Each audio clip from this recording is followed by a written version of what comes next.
get here real late, I'll open you can film. Sure.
I got them all here.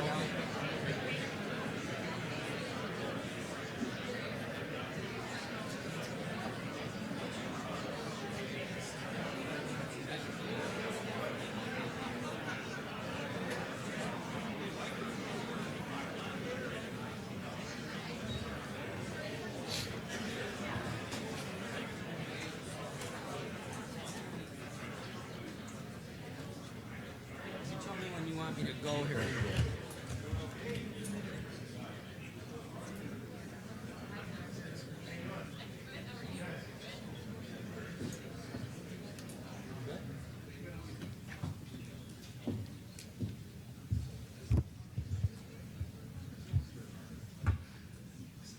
Good morning. I've never had a group quiet down so quickly when you just walk up to the podium. That means you're anxious to get started this morning. I want to welcome you to the Wisconsin Counties Association Annual Legislative Exchange. For those of you who don't know me, my name is Lance Plimmel, and I am the president of the Wisconsin Counties Association. It's a pleasure to see so many of you here this morning, especially in light of the weather forecast that we had out there. But I guarantee it's going to snow while you're here. We'll have it cleaned up by the time you leave, so there's no reason to leave early. The streets will not be plowed on Wednesday till afternoon, so hang tight. At this time, we will call this meeting to order, and I would ask that you please rise and join me in the Pledge of Allegiance. I pledge allegiance to the flag of the United States of America and to the republic for which it stands, one nation, under God, indivisible, with liberty and justice for all. The annual legislative exchange provides county officials with an opportunity to come together to discuss issues of vital importance to county government, as well as to discuss issues affecting county government with our legislators. And that legislative contingent has just arrived. Today we have the leadership here today. They're going to speak to us this morning, and we'll have great insight into some of the issues that they are facing this morning. And I appreciate your attendance this morning, making the effort to get here. When we conclude this program on Wednesday, I would encourage all of you to get over to the Capitol, make some appointments to meet with your legislators and have those conversations. So when you need them, they know who you are. They recognize your face. They invite you into their office. That being said, I'm sure a number of you out here are county board chairs, administrators, or executives. My day started, actually last night started, and then continued this morning with, Lance, are we closing the courthouse? Well, we're expecting, a few of you got that call too probably. We're expected to get somewhere near 11, 12 inches of snow in Wisconsin Rapids, which is where I'm from. And the answer was no, we're not closing the courthouse. We provide emergency services. We are dispatch. We are law enforcement. We're child protective services. We do all those things that the residents of Wood County rely on. They need us there. So I told them, be careful coming in, travel safely. If you don't feel you can be safe in doing that, come in a little later. But county government does not shut down. The people need us there every single day. Every single person sitting out here today is a leader in their own community. You are the individuals who will make a difference. There's always challenges ahead, but I guarantee you none of those are insurmountable. There will always be a new problem coming across your desk, something that you will have to deal with on a daily basis. But putting things in perspective, I bet today's problems would seem relatively insignificant to those leaders from the past. Some of the greatest leaders in our history would probably be somewhat amused when they hear us say, we have a funding problem, or that it's never been this bad before. I want to remind you that about 155 years ago, 50 cannons opened fire on Fort Sumter. When the smoke cleared, we put a nation back together. 70 years ago, the Japanese attacked Pearl Harbor. 5 years later, we put the world back together. Alan Shepard became the first person to land on the moon on May 5th, 1961. And 8 years later, we landed a man on the moon. 9/11, 2001, we were attacked on American soil. And as Americans, we were united in a singular resolve to rebuild what was taken from us. Working together with a purposeful resolve, a singular vision, and a commitment to excellence, we can solve all of the problems that we currently face. I guarantee you, they are nowhere near the significance of those that have been dealt with in the past. And working together with our state legislature, with those leaders we have here today, with the people at the federal level, we can certainly solve all those. We're here today to begin that process, and additionally, to look to the future. We'll try to address some strategies as to how we deal with those issues, and I really do appreciate your attendance today and your attention to those issues that face county government. So as I promised some people, I would not make a 45-minute speech. I'm going to wrap it up there. We have an extremely full agenda today. So without further delay, I'm going to turn the program over to our Executive Director, Mark O'Connell. Mark.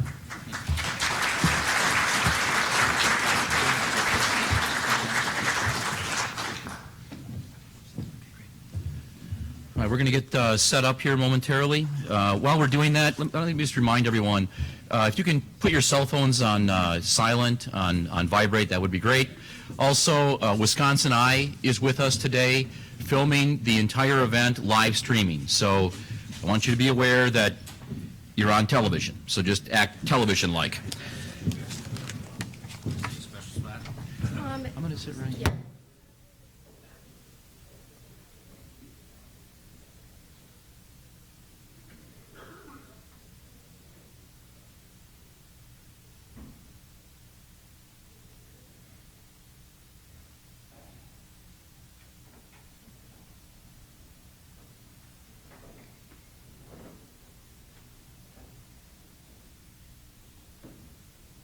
One more time.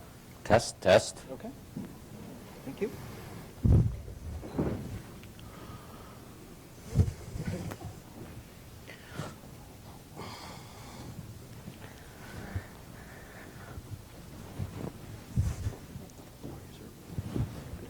Good to see you. Go ahead and talk. Hello.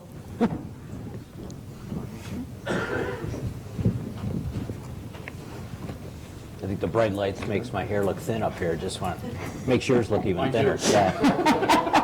I hope not mine. I'm sure it's the bright lights. That should be all right. Good morning.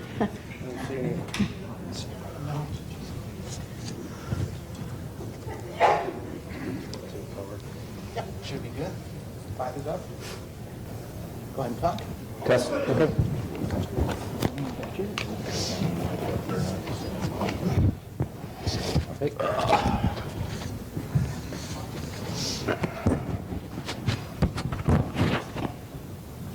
Okay, great. Very good.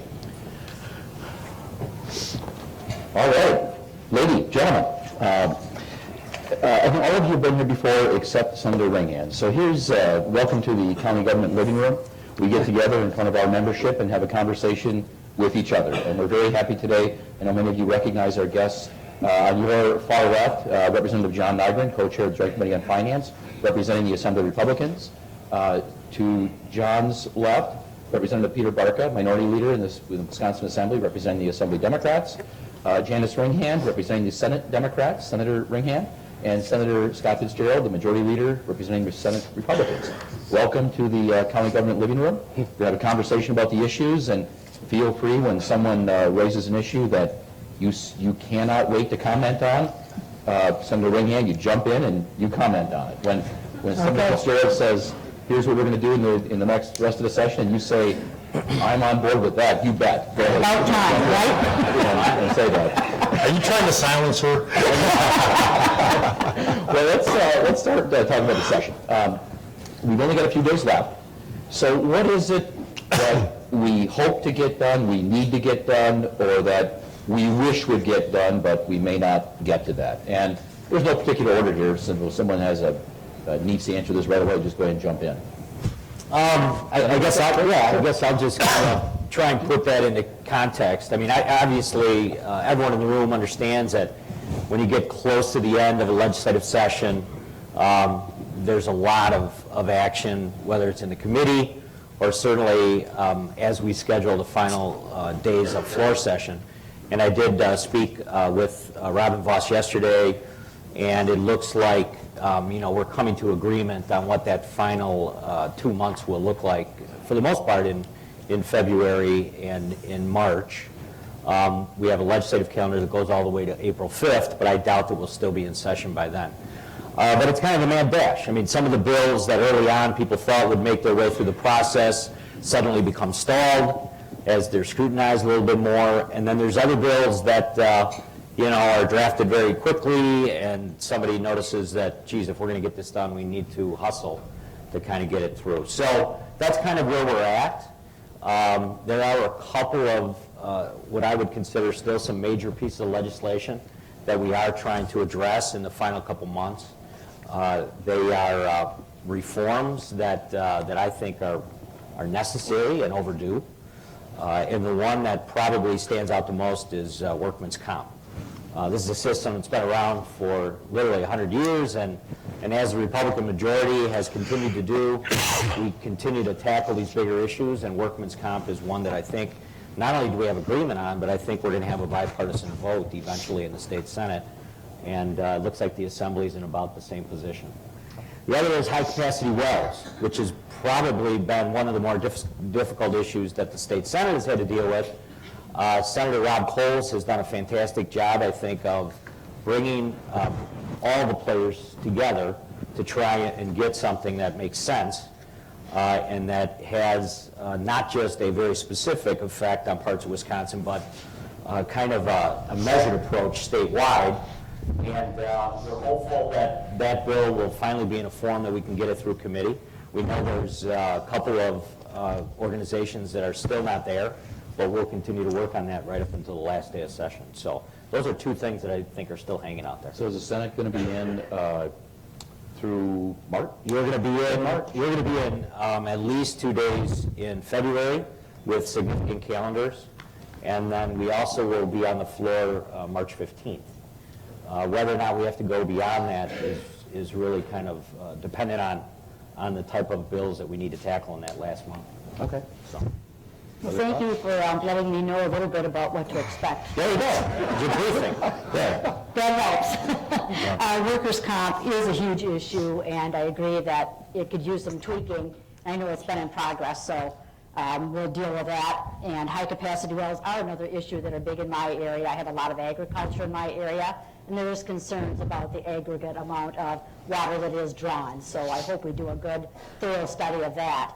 And in my district, I constantly hear about transportation, and I know that is a big issue for everyone, whether it's at the township level, county level, state level. I have the I-9039 project running through a good portion of my district, so that's vital to me.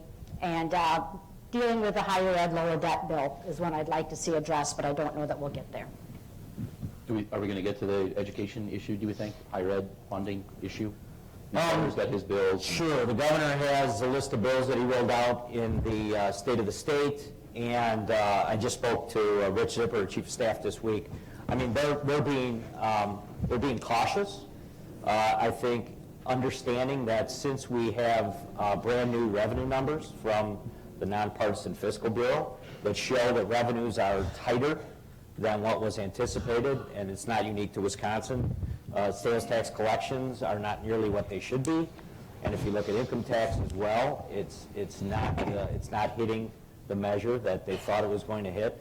So it changed the dynamics kind of the last couple months in session, and the governor's aware of that. So when it comes to the refi of student loans, if there's a price tag associated with a bill, and John can explain this better as a co-chair of finance, but I think it's kind of put us a little bit more in a tighter box as far as what we can tackle and the types of bills that we can tackle at the end here. Given that the revenue reestimates, are we going to come back and readdress the budget in any way, or are we safe? I don't believe we're going to have a need for a budget repair bill, so I've been here for 10 years. The first couple sessions, there were budget repair bills almost every year. But since Governor Walker has been in the governor's office, Republicans in majorities in the Assembly and the Senate, there's been no need. Budgets are obviously a little tighter based on federal economic issues and also Wisconsin economic issues. We can always do better at the state level, but we've always been able to meet the budget that we put forward, and I don't think this year is going to be any different. It does make it a little bit more difficult when it gets to the end of the session, and there's members that have bills that spend money. And you take a look, just like you would at home, you take a look at the checkbook and see what's in the checkbook and what you can afford and what may be a priority and what may not be. So we're in that same position now. I'm pretty sure Joint Finance is going to take up the governor's college affordability bills, but I can't obviously say where all of my members are at this point in time whether to support them, but I do believe we'll be taking them up for consideration in Joint Finance. Representative Barca, anything we're going to get to or not get to? Well, we talk about aspirationally what I wish we would get to, things that I think really would be important for our state. And typically, you kind of look at the statistics and you say, okay, where are we at as a state? Where are we doing well? Where could we do better? Where are some of the soft spots that are very important to our future? And as I look at the data, I look at the statistics, there's about 4 or 5 areas in particular where we clearly need to do better. I mean, transportation we're going to talk about next, so I'll wait till that for the next question. But our roads and bridges are rated the 3rd worst in the nation. And obviously, we need a sustainable transportation fund. Now, it's going to be a challenge, and we'll talk about that in the next item. But obviously, it's something we could take up now. It's something we should take up yet this session, given the gravity of the problem. We touched on the higher ed, lower debt, the student debt crisis. And that's something else that we really should take up, but actually in a bold, aggressive manner. We actually have the 3rd worst student debt problem in the nation. 3rd worst. Now, what that means is there's roughly 1 million people out there that are sitting on a significant amount of student debt. And if, in fact, we were to relieve them ever so slightly, especially if you did something that would help all of them, that would help our economy enormously. Because as people have more money in their pockets, obviously many of them have children, they're in that school age, they would spend it on their children, they go out to small businesses, spend money there. And what we think is most needed is to allow people to refinance that debt. I mean, of course, everybody's refinanced their mortgage over the course of the last 5-10 years as those mortgage rates have been an all-time low. People have refinanced their auto debt, and people should be able to refinance their student debt. So that's what I would like to see in regard to that arena. 3rd, in the education funding arena, I just had a memo from the Legislative Fiscal Bureau that showed that we've cut $2 billion from public education over the course of the last 5 years. Our state superintendent, nonpartisan office, has put together a fair funding approach, and where you kind of restructure the way tax credits go, the way funding goes, and we have to address it because as we look across the state, as we listen to our state superintendent, as we listen to superintendents in districts across the state, they've indicated there's a serious problem. We've now heard a district up north that's looking at either shutting down or hoping to consolidate. But we also know that course offerings have been cut and that it's an issue. It's something that as a state we've always valued, quality public education. It's important to our state's future. I know I served at the governor's request on the Sullivan Commission. We looked at manpower studies that said we need more students to go through technical college. We need more higher education graduates. And so this is another very vital area that's vital to our future. And I serve on the WADC board, and as we travel the state, we have these CEO roundtables. What we hear most from those CEOs is the issue of the gap between the skills that are needed and the jobs that are available. And while there have been some steps taken, that's another area we absolutely need to be bold in, because we know there's 30,000 people that could be put to work almost immediately in Wisconsin if they just had the skills. And so that's another arena we'd like to see to be brought up. And then finally, I would say in regard to just economic development generally, the first 15 bills that we introduced were economic development bills to help spur the economy, help private businesses to be able to get the capital they need, to be able to move forward with expansion plans, and none of them have passed. It's something vital to our future. It's something important to rev up the economy in terms of our job growth. We've been in the bottom third over the course of the last 5 years. It's something that's desperately needed. So those are the things that I feel are vitally important. I'd like to see these things up yet this session. I know we may only have a couple months left, but I also know that when things are important, you see things move at lightning speed. So those are the things I think are most important to our future of our state. Well, in the past 6 years, I think everyone in this state, probably the nation, would agree that Wisconsin has taken on some very large issues. And Representative Barca, you mentioned several issues: skills gap, preparedness for the workforce, education, higher education. I would say Competitive Wisconsin and Incorporated and the Be Bold effort, there's a lot of very good, bright, futuristic thinkers in that group, and they've got a lot of ideas that the legislature might want to think about down the road. But it requires a lot of different folks to look at it in different ways and turn it around to see what fits and what will work and, quite frankly, what we can afford.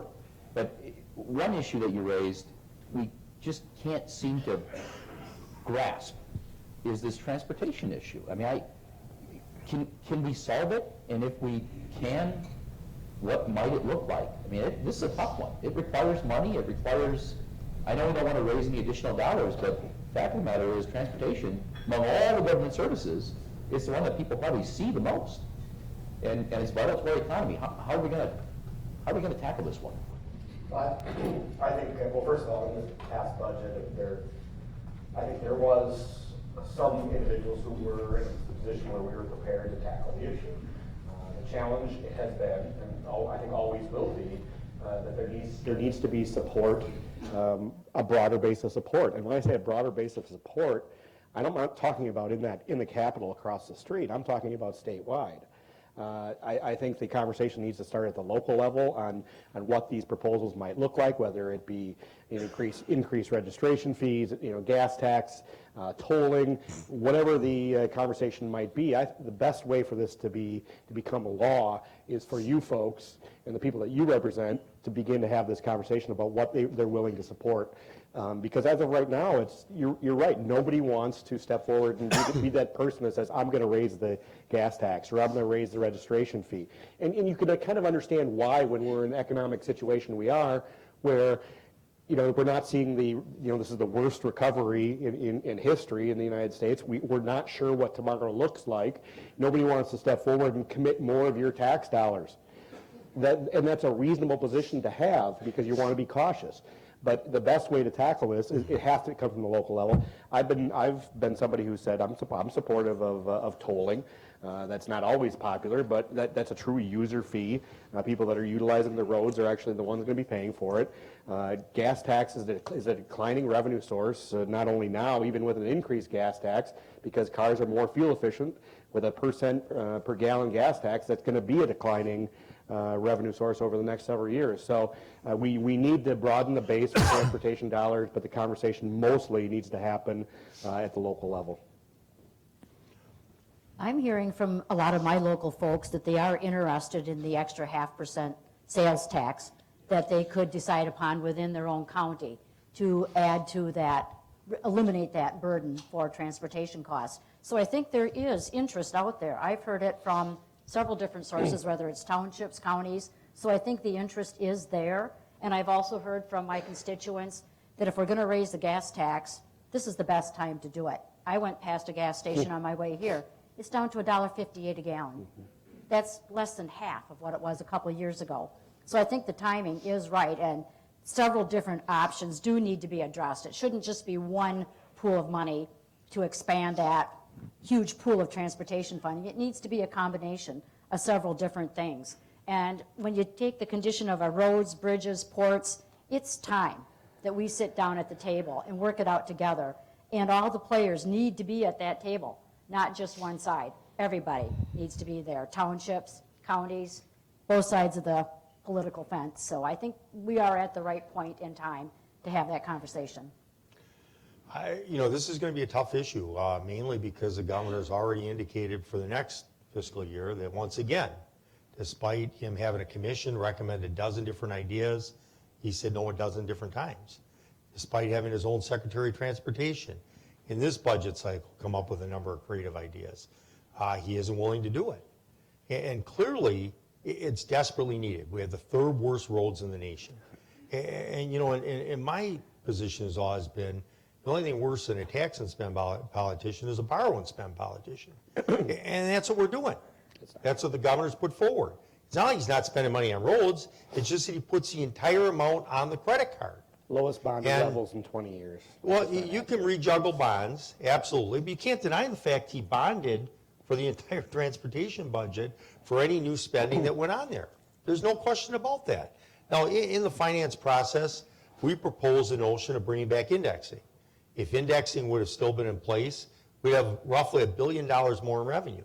We even proposed it have to go to the Finance Committee, so it's not automatic. So the Finance Committee could reject it should they so choose. But obviously, we have to own up to the fact that we do have crumbling infrastructure, and we have to address it. Now, I agree with Representative Nygren on the tolling side of the equation. And the Congress gave a narrow opening, not nearly as big as they should. The new speakers indicated that he supports it, that if we want that in the state of Wisconsin, he would give us the tools. He's told the speaker and I that privately as well as publicly. And but we have to come up with a sustainable transportation fund because, in terms of the future of our state economically, there's almost nothing more important than having the infrastructure to move goods and services across the state. And we're a fairly large state spread out. Our road and bridge system is vitally important to our future. And I'll tell you something. Prior to coming back in the legislature, I ran an international project management group. We did work around the globe. And one of the best things that former President George W. Bush did is he developed this Millennium Challenge Fund, where he allowed foreign leaders and their parliaments to decide what their priorities were. And you know what they did in almost every case? When they were asked what their priorities needed to be, it was infrastructure development. And because clearly, it's just vitally important to our future. So I'm hoping that we can step up to the plate. I'm hoping that we can come up with any number of these ideas. The ideas are there. It's not like we don't know what the solutions are. The Secretary of Transportation put forward. The Governor's Commission put them forward. You just need the political will to say, as opposed to borrowing, let's actually raise the revenue that's needed in order to fund something that we know there's public support for, because people realize and value infrastructure. I want to hear what you have to say, Senator, but before we get to that point, if we were going to get tolling, we were going to toll roads in Wisconsin, we need the federal government, Congress, to say it's okay. Right. What that really requires is I think one thing that could happen is a single, really strong champion in Congress to make that happen. Supervisor Nygren, something you want to share with us along those lines? You want to make an announcement or wanting yourself to establish us here? I think we have that guy in Paul Ryan. Actually, do you want me to answer that seriously? Or? Congressman Reed Ribble announced his retirement, and Representative Nygren is in that district. And of course, naturally, everyone wants to know, is Representative Nygren going to run for Reed Ribble's seat? That's the reference. You know, it's nice to have options. I already had the initial conversation with my family. They're supportive. But what it comes down to is I have to make a decision of what's right for my family. I have a son who's a freshman in high school, a daughter who's graduating from high school this year, and an older daughter has been very publicly had some challenges over the last 10 years, but is on a great path. And, you know, as a parent, you want to spend time with your family. So that's probably the biggest determining factor of whether I do it or not. And this isn't a bad job either. I'm in a position where I can actually get things done. Congress is definitely, you'd like to be over, as you mentioned, we've done a lot of bold reforms over the last 6 years in Wisconsin. You'd like to be part of something that could do that on a federal level.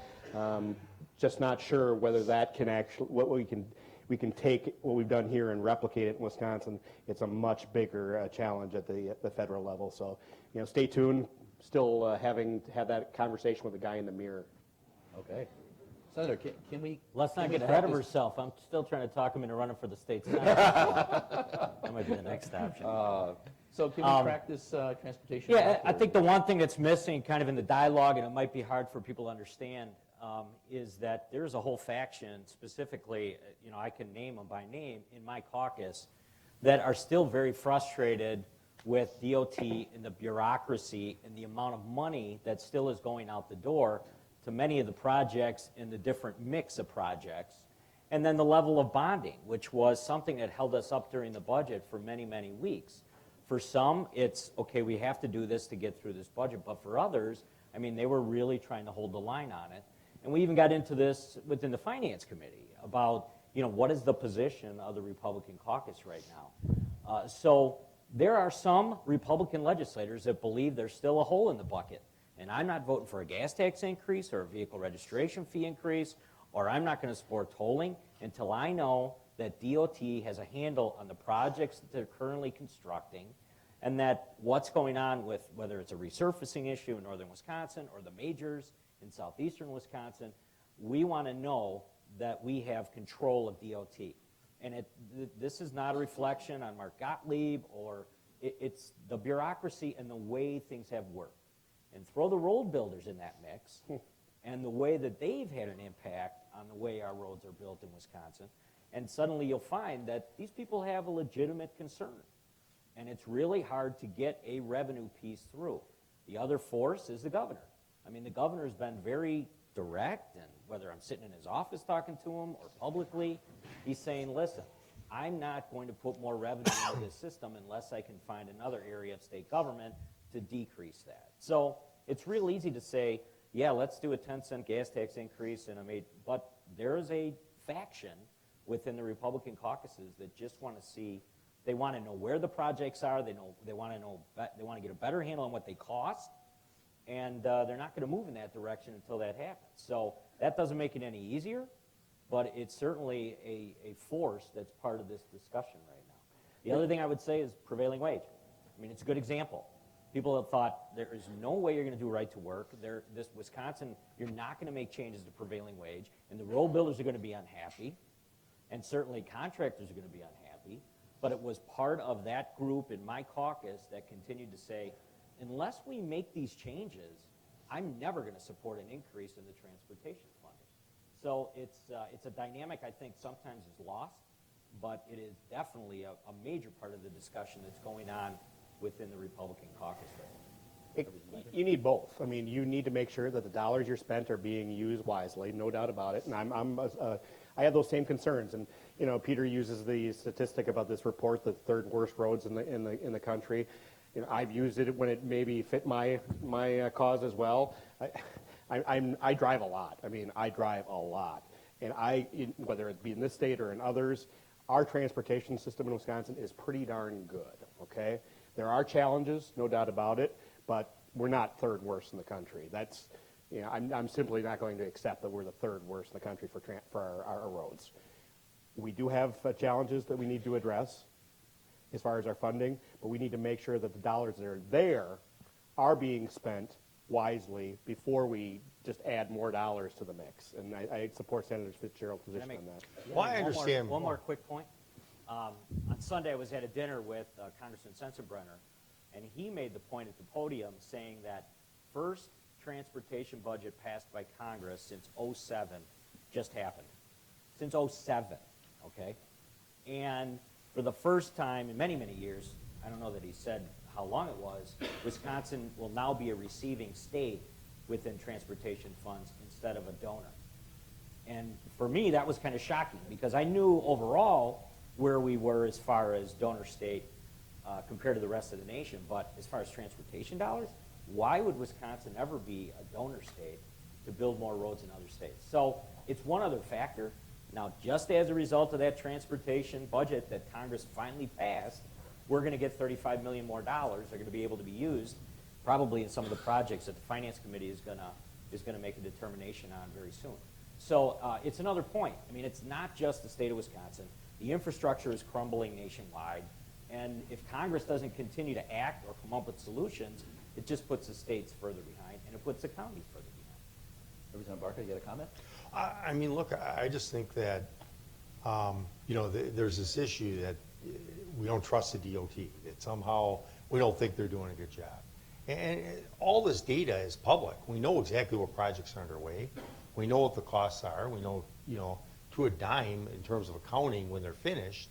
We have projections of what the costs are going to be. I know the Marquette interchange, of course, that was a different, you know, administration, came in under budget, under the time frame in which it was set forward. But, you know, for those that say, well, I'm not going to vote for it unless this is here. We have to have prevailing wage. We have to have right to work. Well, against my oppositions, I think it's part of why we have, according to Pew Research, the most diminished middle class in the country because of things like that. But despite it, that passed. So now the next excuse is, well, we don't trust Governor Walker's DOT. I mean, it's excuse after excuse. At some point, we have to step up to the plate, and we have to do what we know is responsible. And we can have an honest discussion about whether or not it makes sense to index versus doing tolling, which some of us support, some of us don't, whether or not you should do registration fees, whether or not the governor initially proposed a sales tax to balance out the gas tax. I mean, those are all legitimate policy discussions to be had, and they're meaningful. But I don't think anybody can deny whether you think they're third worst or 10th worst or wherever you think they might be, but that's based on the number of deficient bridges, based on the quality of the roads, by a national association that ranks these things. But there's no denying that we desperately need to upgrade our roads and our bridges. So let's assume for a moment that we got to the point where we recognized and agreed that we had to raise additional revenue. Let's assume we got to that point. And let's assume the governor said, I'm open to it, whether it's trading off, or I'm open to it, he would say. It seems to me one of the barriers is that we're afraid to raise revenue for fear of the other political party getting us. Aha, you raised revenue, raised the tax, so I'm going to get you. That's on both sides. Could we get to a point where we would say, I mean, as leaders of the four caucuses, where we say, if we're going to raise revenue, that's off limits. We're not going to vilify someone for raising revenue. Is that possible to get to that point? Personally, I think it is. I mean, what I would say is this. Look, I don't think it is really the issue between the parties. I mean, I think some people take pledges that they will not raise a fee or anything, regardless of the circumstances facing them. So I think it's within the Republican Party, frankly, and they can speak to it better than I can.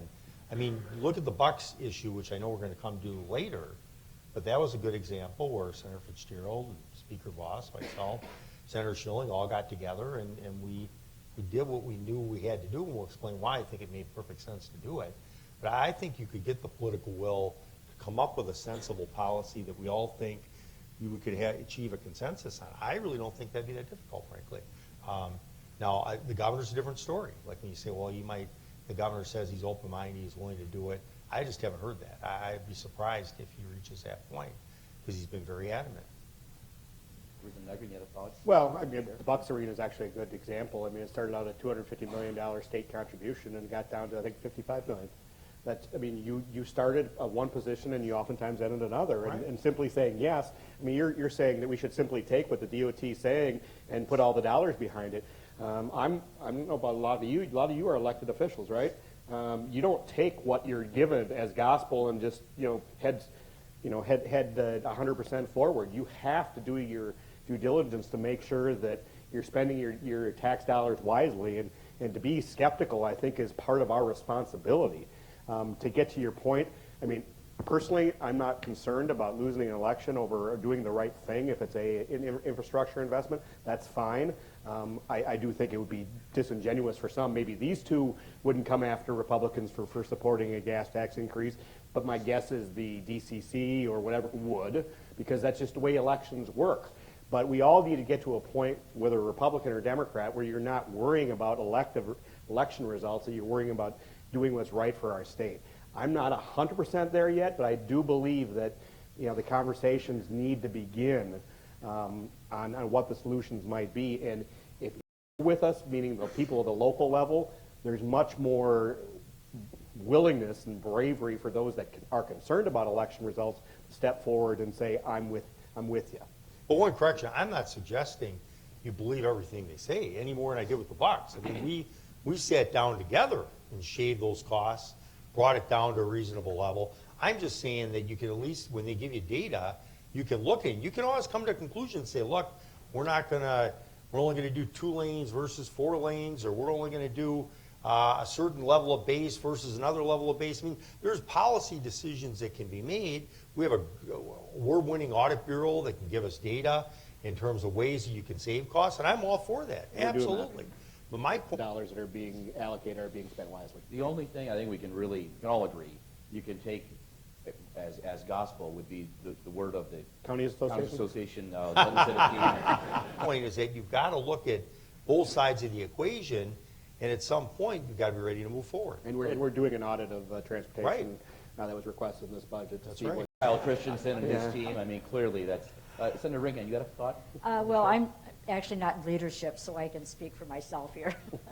I was a local official before I came to the state, and some of the biggest challenges I had were street repairs. We literally tore up our main street, and I was fighting all of downtown in the city of Evansville, granted, small community.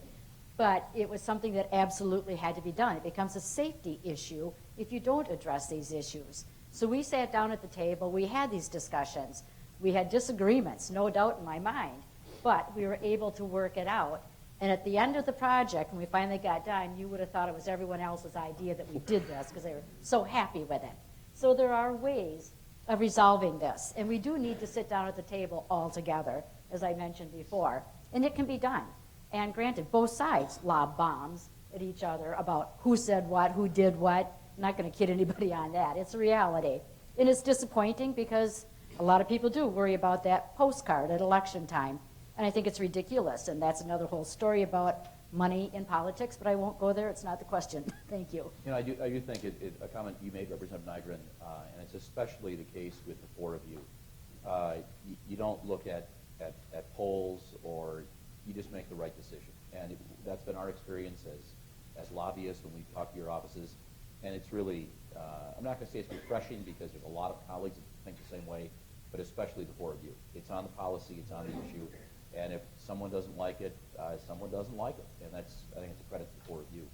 Say, in the elections later this year, I know what you might hope for, but tell me what you really think is going to happen. Are we going to see any changes, really big changes with the elections in November? We talking federally Yeah, or? I'm talking state. We'll get to federal in a second, but with the state, with the makeup of the legislature. Well, I mean, I'll talk to the Assembly. You know, we've got 63 seats in the Republican caucus. That's a big number. We hold a lot of seats that are Democrat leaning. But I also know that we've got great representation in those districts. So it's a challenge to maintain 63 seats. But I am a strong believer that we will come back with a strong majority, and that there might even be some opportunities for us to pick up some seats in some areas of the state. But 63 will be tough to defend. But, you know, our people, you know, as Senator Fitzgerald talked about earlier, have stood up and done the right thing over and over again. The prevailing wage, that's a pretty tough vote for people in some districts. Right to work as well. But these are decisions that people in very difficult seats stood up and said, you know what, I'm not here to be concerned about the next election. I'm here to do what I think is best for my constituents and the taxpayers, and they've done that. So I'm confident when they're going to the polls in November that we're going to see a lot of our folks return. Federally, boy, I think there was a big surprise last night in Iowa. I don't think the polls were completely accurate, so you can't always believe the polls, I guess. I think Rubio outperformed by 7% last night, and we've got basically a toss-up on the Democrat side. So I think it's going to be an interesting few months as we move forward. Representative Barca?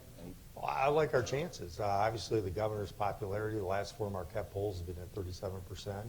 The polls on legislatures, for the first time, Democrats have a generic ballot advantage, meaning if you ask them, would you rather have a Democrat or Republican representing the legislature, they're saying Democrat. And that's just the statistics. I'm not saying good, bad, or whatever. It was the opposite the last three cycles. The last time Democrats had a generic ballot advantage was 2008 when President Obama won his first race. 2006, we had a generic ballot advantage. 2008, we had another one. That's when we came in the majority. And then 2010, we had the biggest landslide ever, which allowed them to redraw the maps, and then that's allowed them to have a solid majority. But despite all that, I like our chances. I look at the polls. I talk to people. I travel the state regularly, and I think that we're going to have a very strong election cycle, and I'm very optimistic. Senator Reagan? Well, I'm not going to kid anybody. I'd like to be in the majority for a change. I've been in the minority since I got here. I was elected in 2010. I was one person who defied the odds back in 2010. I actually took over a seat that had been a Republican seat and won it as a Democrat, the only one in the state. So I believe in the odds sometimes and try to be very optimistic, but I think that we do have a possibility of gaining a seat or two. I don't know that we'll take over the majority. Right now it's 19-14. It may be a stretch to get there, but I'm optimistic that we may take a seat or two and would look forward to that. Senator Fitzgerald? Well, I heard Senator Schilling's back in La Crosse doing door-to-door this morning because she's so concerned about her own seat. Okay. No, it's actually been really refreshing to work with Jen. She's been great to kind of work on the Senate together. So I feel kind of pretty good about the way we've reacted to a lot of the votes. And John's right. I mean, I think at the end of the day, we have to go out and make the case that the Republican majority is continuing to reform government, and that hopefully the electorate will embrace that. But yeah, we're at 19 seats now, and I expect when the election cycle's over, we'll probably be at the same margin. It was interesting. It was several years ago, and I was talking with the majority leader at that time, and retired now, long gone. But at that time, there was a 17-16 split, and what he had said to me was, that's the worst number of all, even if you're in the majority, because everyone thinks that they're the one. And so everything, they think they can twist and turn the process to suit their desires. So assuming whatever your assumptions are on where we end up at the elections, what are the big issues we're going to tackle next budget? And can we assume transportation is going to be one of them? I think that's a pretty fair bet. We have to address it in some way. But what else are we going to address next session? We've only got a few days left here. It's we're going to January is coming up after the election. What is it we're going to tackle then? Senator Ringham? Education is one of the biggest issues that I hear from my constituents. And just recently, I had the Farm Bureau at the Capitol the other day, and I talked to 3 different counties who are being affected by the cuts to UW Extension. And that's a huge hit to the counties, and you're all here representing counties, and I know it's going to affect you. And I'm in a very rural area where my ag community really depends on that. And they're just realizing they're not going to get that anymore. And it's going to be difficult for them. So education at all levels, I think, is something that really needs to be addressed. I know that Governor Walker said every penny of savings will go there. Well, I fear it will be pennies, and it won't be enough. We need a lot more to get our kids in the education they need in advanced education, whether it's a technical school or a UW system or even a farm short course.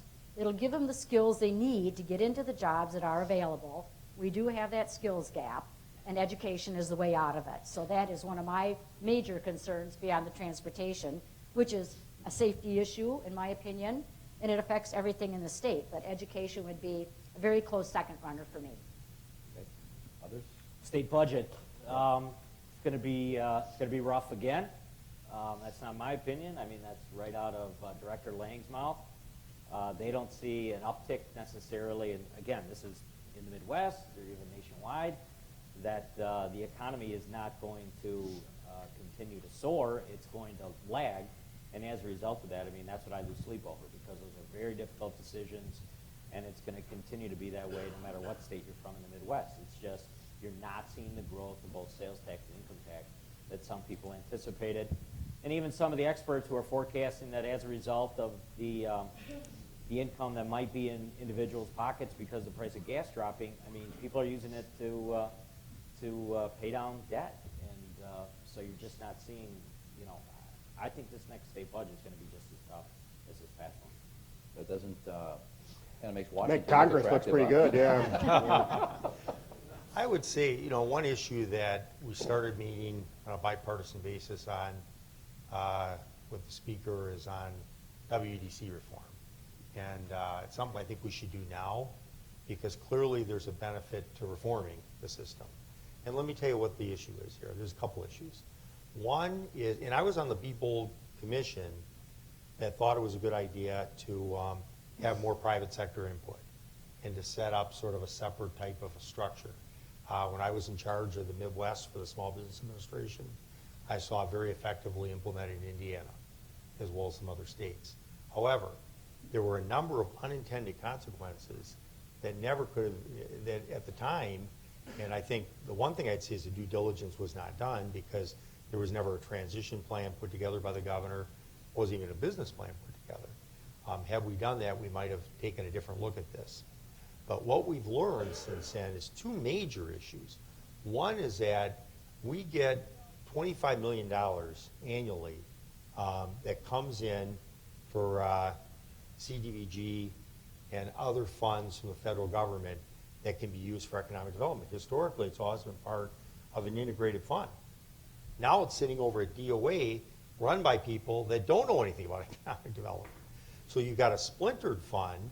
We don't even discuss it on the WEDC board, and as opposed to having, you know, one integrated effort. So that's a huge problem. Another big problem, and it cannot be part of WEDC because the federal government won't let that money go to a quasi-governmental authority. The second issue we have is when people, their business plans change, they can't meet their contractual obligations, or worse, when you have fraud, which we had in the BCI deal and a couple others, and you need to try to collect, as opposed to using the Department of Justice and the Attorney General, which can't be used for a quasi-governmental authority, we have to use precious economic development dollars to go out and hire private law firms. And so that's a huge problem, because obviously it squanders those dollars that could go for economic development. The second thing is let's face it, if you get a letter from the ABC law firm, or you get a letter from the Department of Justice and the Attorney General, I can tell you as a former business owner myself which one you're going to open first and who you're going to be more responsive to. So you actually have a better chance of being successful. Third, I think if we have, and what we've proposed is sort of a bifurcated process where you keep a quasi-governmental board for strategic direction, for coming up with the overall plan, for trade missions, and also for raising money. We, you know, right now 99% of the funds going to WEDC are taxpayer funds. Where when we had the Be Bold Commission, it was suggested that we could have private dollars going to that. That just hasn't worked. And so by having a fully public authority for the loans and grants, you'd have greater transparency, I'd argue have greater effectiveness, but keeping the quasi-governmental authority for oversight for strategic direction will be much more effective. So that would be what I think is going to have to be brought forward next session as to look at it from a different structure and model. And I know the speaker and those of us that are lost, myself, sit on the board, and others recognize this is needed, and that could be done on a bipartisan basis, hopefully. As to the other items I addressed earlier, the things that I would hope would come forward would be transportation funding, closing the skills gap, more aggressive economic development, and doing more in the public education. The only thing I would suggest in terms of Senator Reagan's comments, where the governor said, well, if we have savings from self-insurance, we'll put it in education. We could not only not have savings, it could be a huge loss to the state. There were 2 studies done looking at having self-insurance. One fund showed a good savings, another one showed a great loss. And what I learned, I headed a private group, and what we found is self-insurance is great for a tech firm when you have a young, workforce that has few claims. When you have an older workforce that has more claims, that's the last thing you want to do. When I took over, we had 200 employees. That was the first thing I brought forward, was to get out of a self-insurance fund because we were bleeding red ink.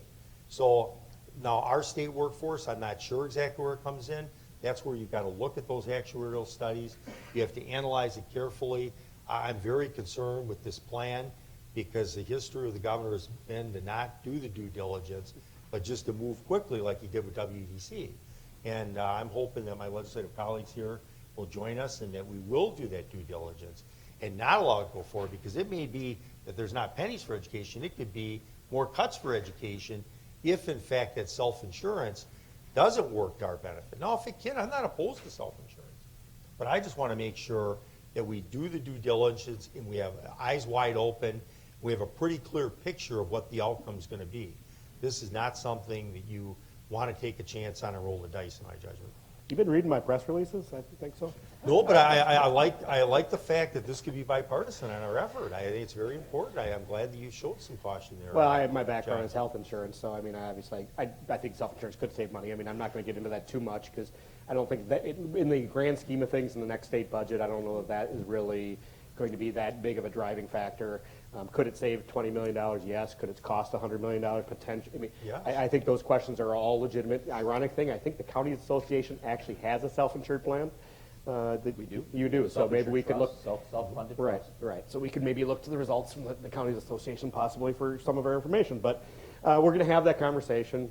In $20 million savings in the grand scheme of a state budget, if we gave $20 million more to education, they're going to tell us we are cutting their budget, even if it's a $20 million increase. That's just how large the inflationary numbers are typically, in education and in Medicaid. I mean, Medicaid, last couple, I think, of the budgets I've been involved in, I think it's nearly $2 billion more of state revenue has gone into Medicaid. So I mean, that's a big driving factor, especially in an economy that's stagnant at best. So revenue is going to be the biggest challenge next time around. Revenue is going to be the biggest challenge, and being able to fund the things that are important. Obviously, there's the requirements from the federal government with Medicaid, education. My wife's a public school teacher. My kids are in public schools. I'm a firm believer, but the minority leader identified earlier cuts to education without, of course, talking about what the reforms that have been put in place over the last several years have actually allowed us to spend more money in the classroom, not going to the bureaucracy of education.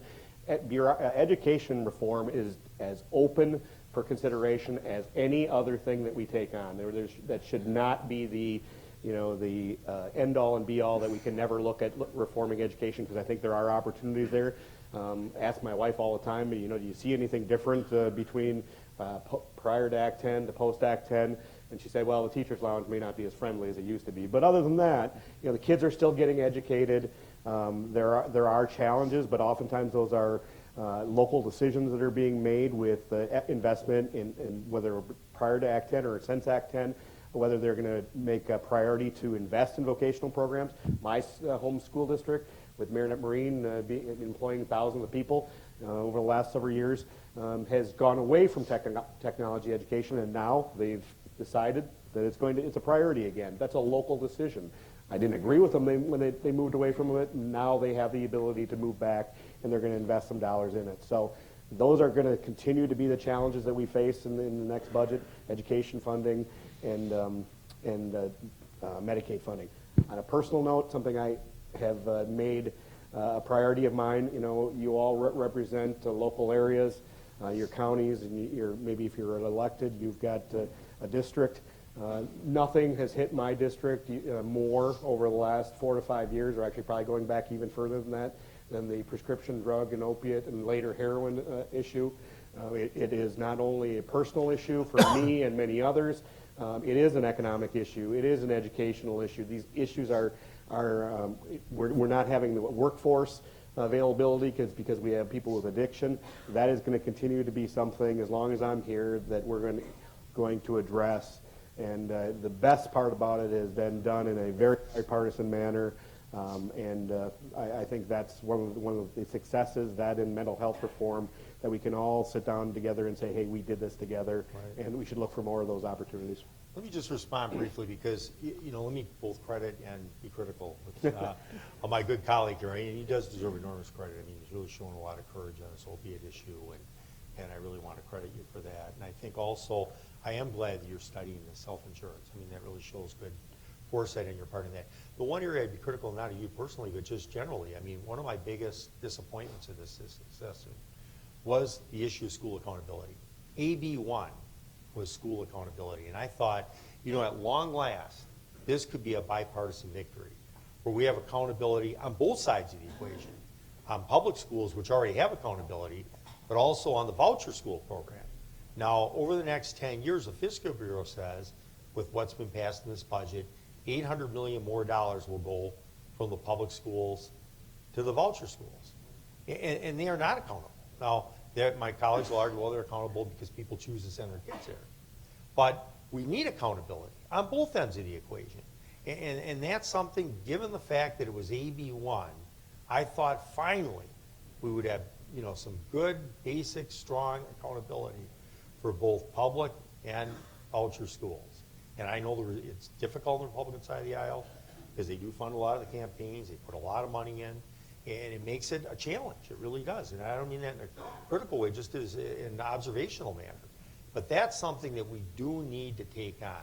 Because just like we talked about transportation and making sure the money's being spent properly, and there's a lot of great schools that get these voucher dollars. I mean, some of the Catholic schools, you know, some in my district are phenomenal. But I also know, on the other end of the equation, in Racine, Wisconsin, we had some shut down overnight, kids left in a lurch, and you had a school in Milwaukee that, you know, left its kids high and dry as well. And on the Racine case, they didn't even pay their staff.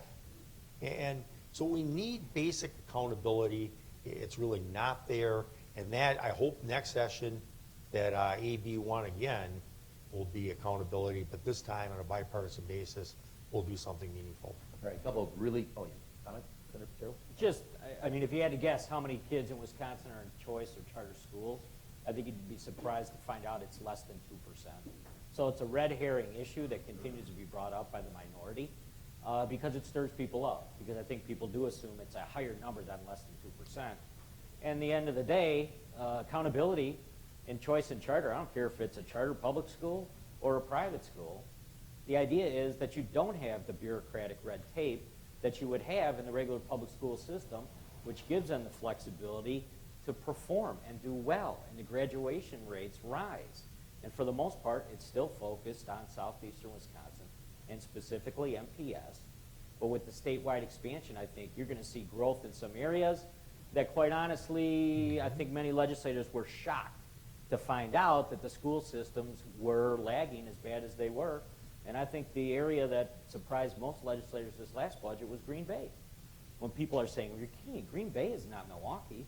Well, when it comes to the school system, Green Bay was really struggling. And that's why these choice programs are important if they're targeted and they're specifically defined as this is the characteristics we need and we will give you the flexibilities to do well. But the idea that this is widespread and 50% of, no, it's less than 2%. So it's being used as a political tool, and And the effect on the education funding is minuscule. That's why the minority leader used the term over 10 years, $800 million over 10 years. If you look at it on an annual basis, it wouldn't add up to enough to actually give a decent increase to the education system. But you'd have to agree, it used to be that you would at least fund that as a separate line item. Now, under the new funding formula, money comes directly out of the public schools. And you're right, 800 million compared to a $1 billion school budget doesn't seem like much. But when you talk to your local superintendents and ask them, how they're faring budgetarily, it's referendum after referendum. It's the only way some of these school districts have been able to survive. And that affects the bottom line of property taxes just as well. So my point is that I don't disagree with Majority Leader in terms of the fact of the overall picture.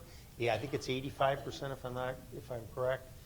Somewhere there about are still educated in public schools. But it's the issue that because it's not a separate line anymore, the 800 million over the next 10 years, absolutely right, Representative, will be diverted though. All right, a couple of really quick questions. I'm not going to hold you to it. It's not an endorsement.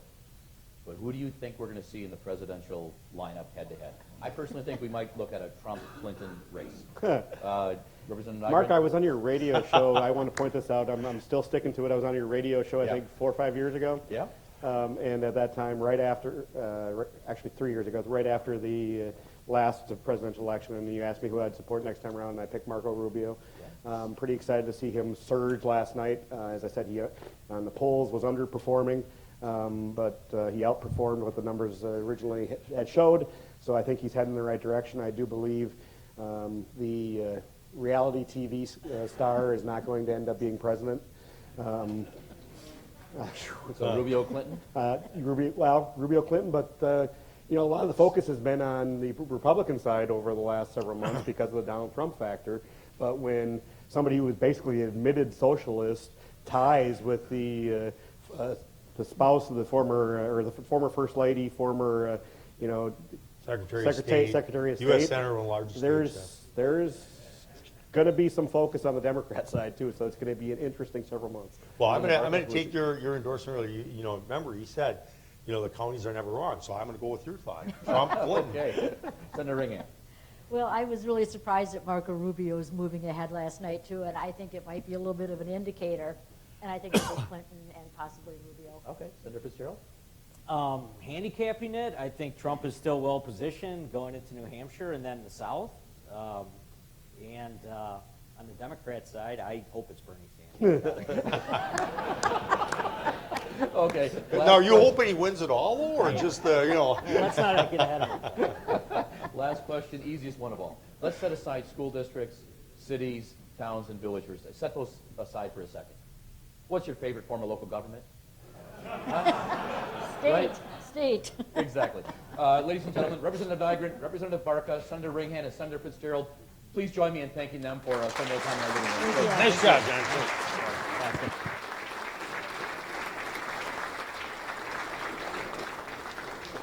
Okay, we're going to take a 10-minute break, so at 10:25, let's come back in. 10-minute break, 10:25. Then we're going to hear from National Association of Counties, Deborah Cox. You won't want to miss it. 10-minute break.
two, check.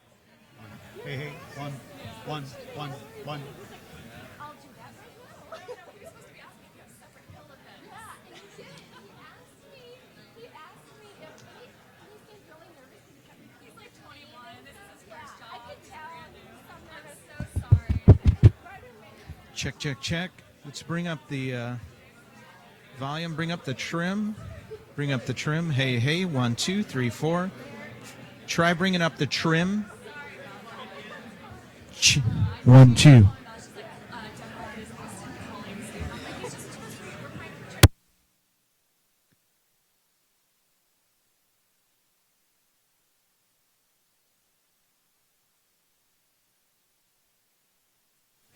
Check, check. Hey, hey, bring up the trim.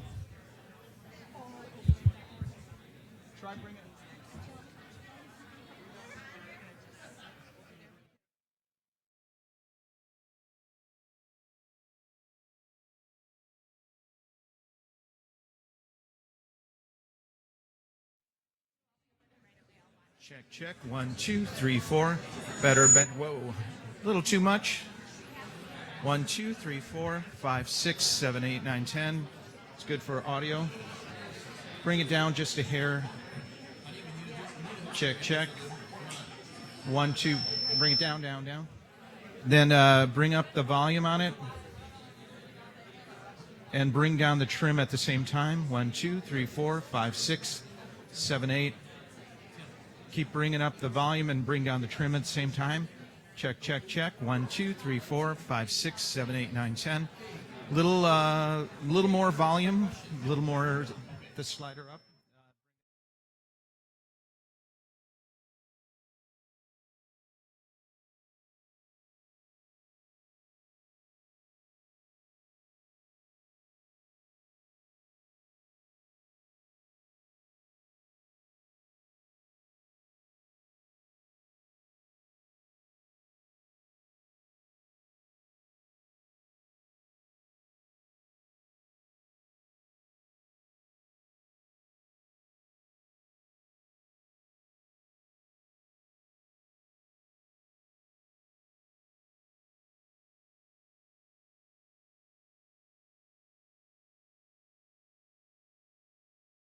Okay, 1, 2, 3, 4. I'm just talking softly in case our speaker speaks softly. Okay back there yet? Okay on the camera back there? Okay. Just ping in a little bit. Bring down the trim a little bit. That's pretty good.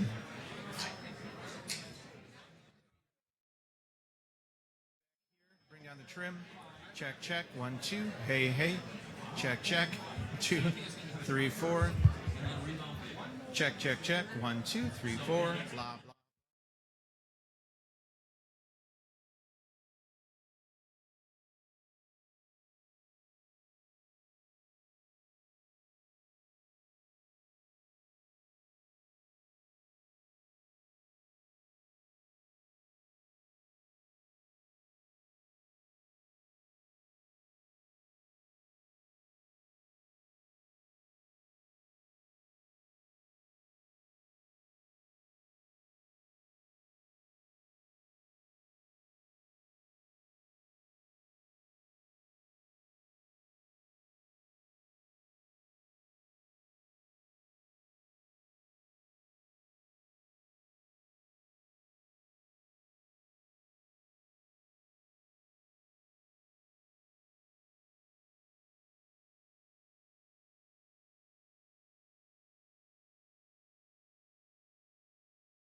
All right, ladies and gentlemen, can we take our seats here and we'll get rolling?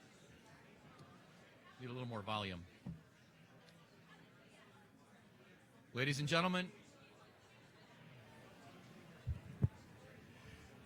Ladies and gentlemen, if we could take our seats, we'll get started once again.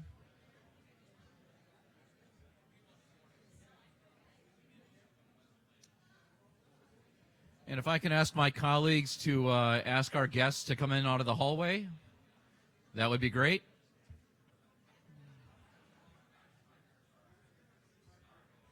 Cheryl, I think we're going to need a little more volume.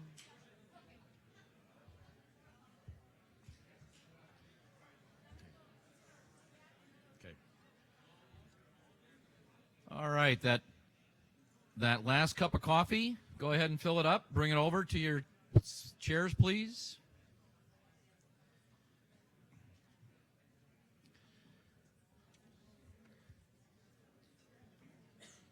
All right. All right, ladies and gentlemen, for those of you that belong or are a member of the National Association of Counties, you know what great value you get from their advocacy in Washington, D.C. For those very few counties that are not members of NACO, I strongly, strongly encourage you to consider membership. It is incredibly inexpensive, and the benefits of solidarity with counties across the country are tremendous. If you have followed the National Association of Counties over the past several years, you know that they are on a trajectory, very steep trajectory forward. Great advances, great modifications, research, advocacy, knowledge, outreach, hand-holding, all of it. Matt Chase has done an incredible job. One of the best decisions Matt Chase, as executive director of NACO, has made is hiring Deborah Cox as a legislative director. I would ask you to join me in welcoming, in a very warm Wisconsin way, one of the brightest political minds within the borders of the United States of America. And we are so happy that she works for all of us at NACO. Please join me in welcoming Ms. Deborah Cox.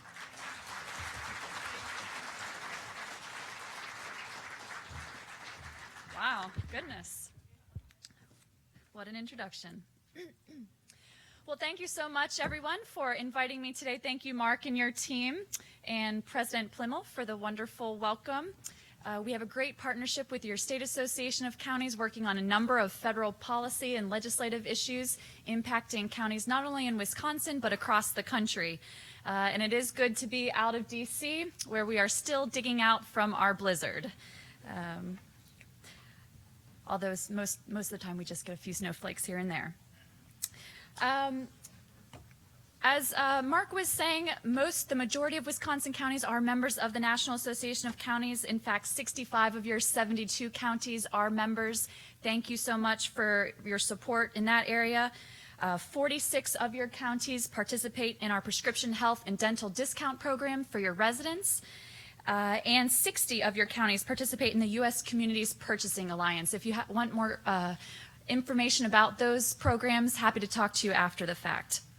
Would also like to quickly recognize a few members who serve on our board of directors: Supervisor O'Laughlin, Eugene Smith, who I saw earlier, and James Young as well also serves on the NACO board of directors. But today, Mark has asked me to give you just a quick update on some of the most pressing issues facing our nation's counties and some of the latest things that are happening in Washington, D.C. But first, Congress by the numbers. I think I might have mentioned these the last time I was here, but just as a quick review, 31 is the average age of a Hill staffer right now.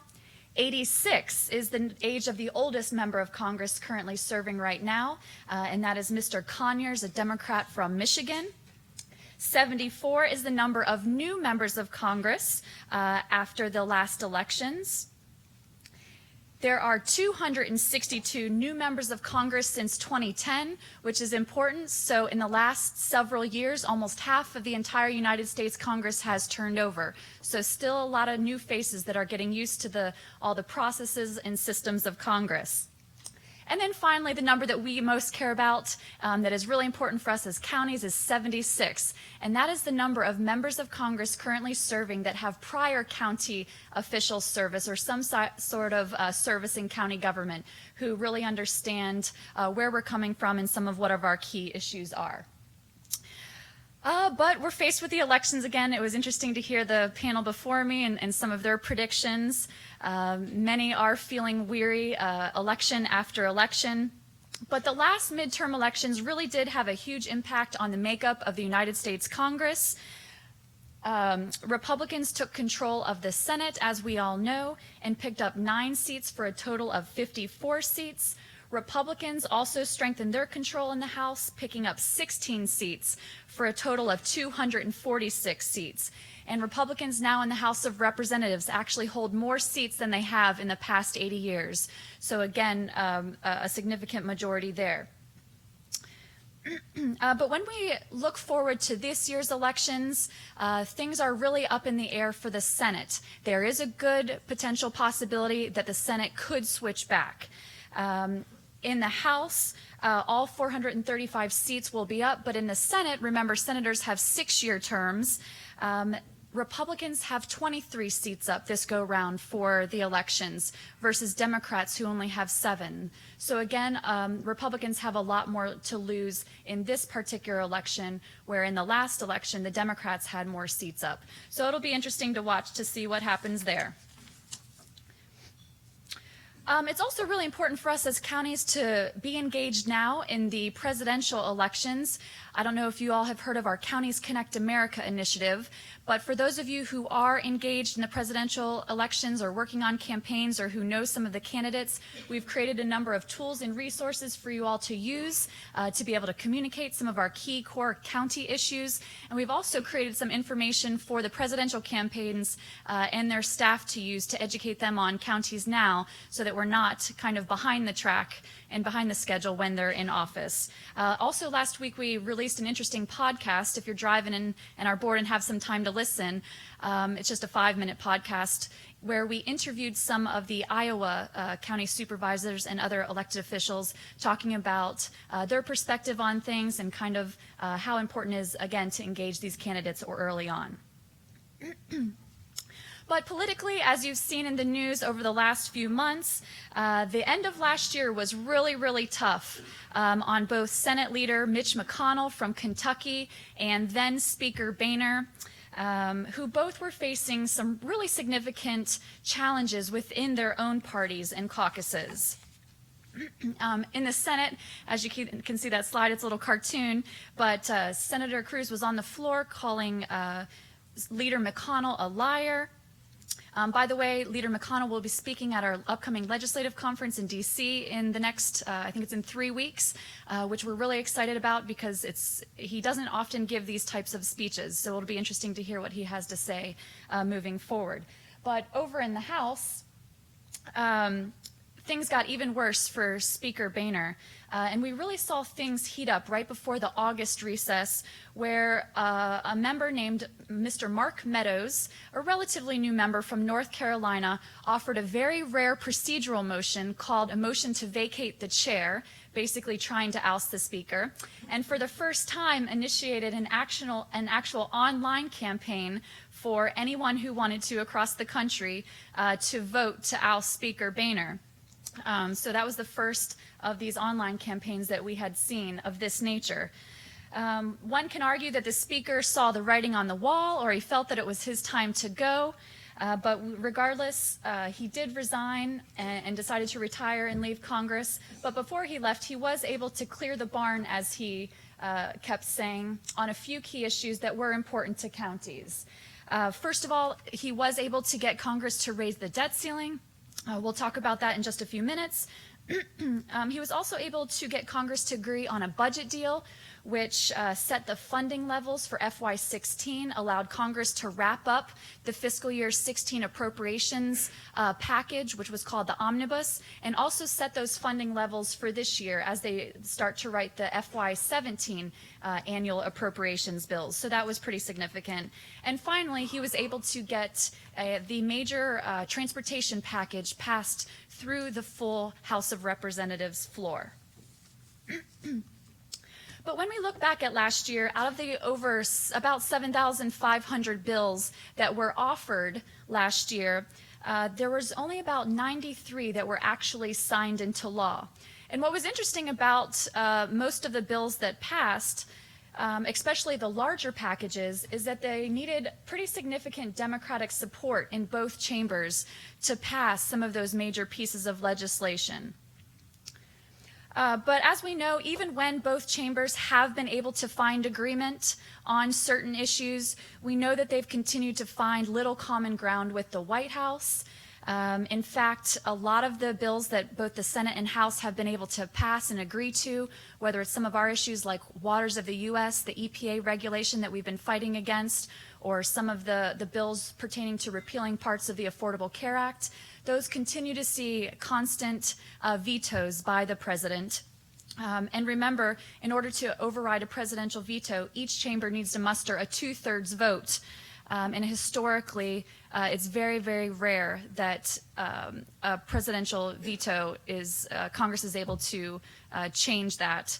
In fact, fewer than 10% Congress has been able to override as far as presidential vetoes are concerned. But for now, it's only been a few months. Things seem to have settled down with your newly elected Speaker, Ryan. But we know he's only just begun.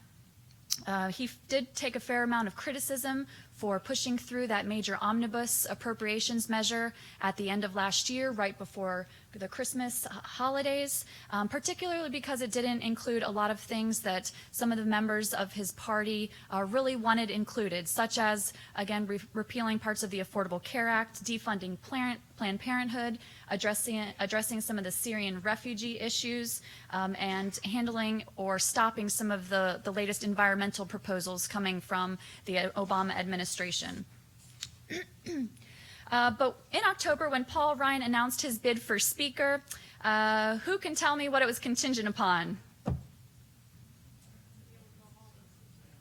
Family, and he wanted official endorsement from the Freedom Caucus, thank you, which is a group of about 35 or 40 of the most conservative members of Congress. And although he wasn't able to get their full endorsement, remember that any vote that they take, in order to get their full endorsement, they need about 80% of their members' approval. The group did announce that they had reached a supermajority of support for Speaker Ryan, and then he agreed to move forward. So, how and why does such a small group have such a big say right now? Why are they getting so much attention in the media and other places? Well, it comes down to simple math. As I mentioned earlier, Republicans have 247 seats in the House in comparison to Democrats who have 188, which you would think would be a pretty comfortable majority for Republicans.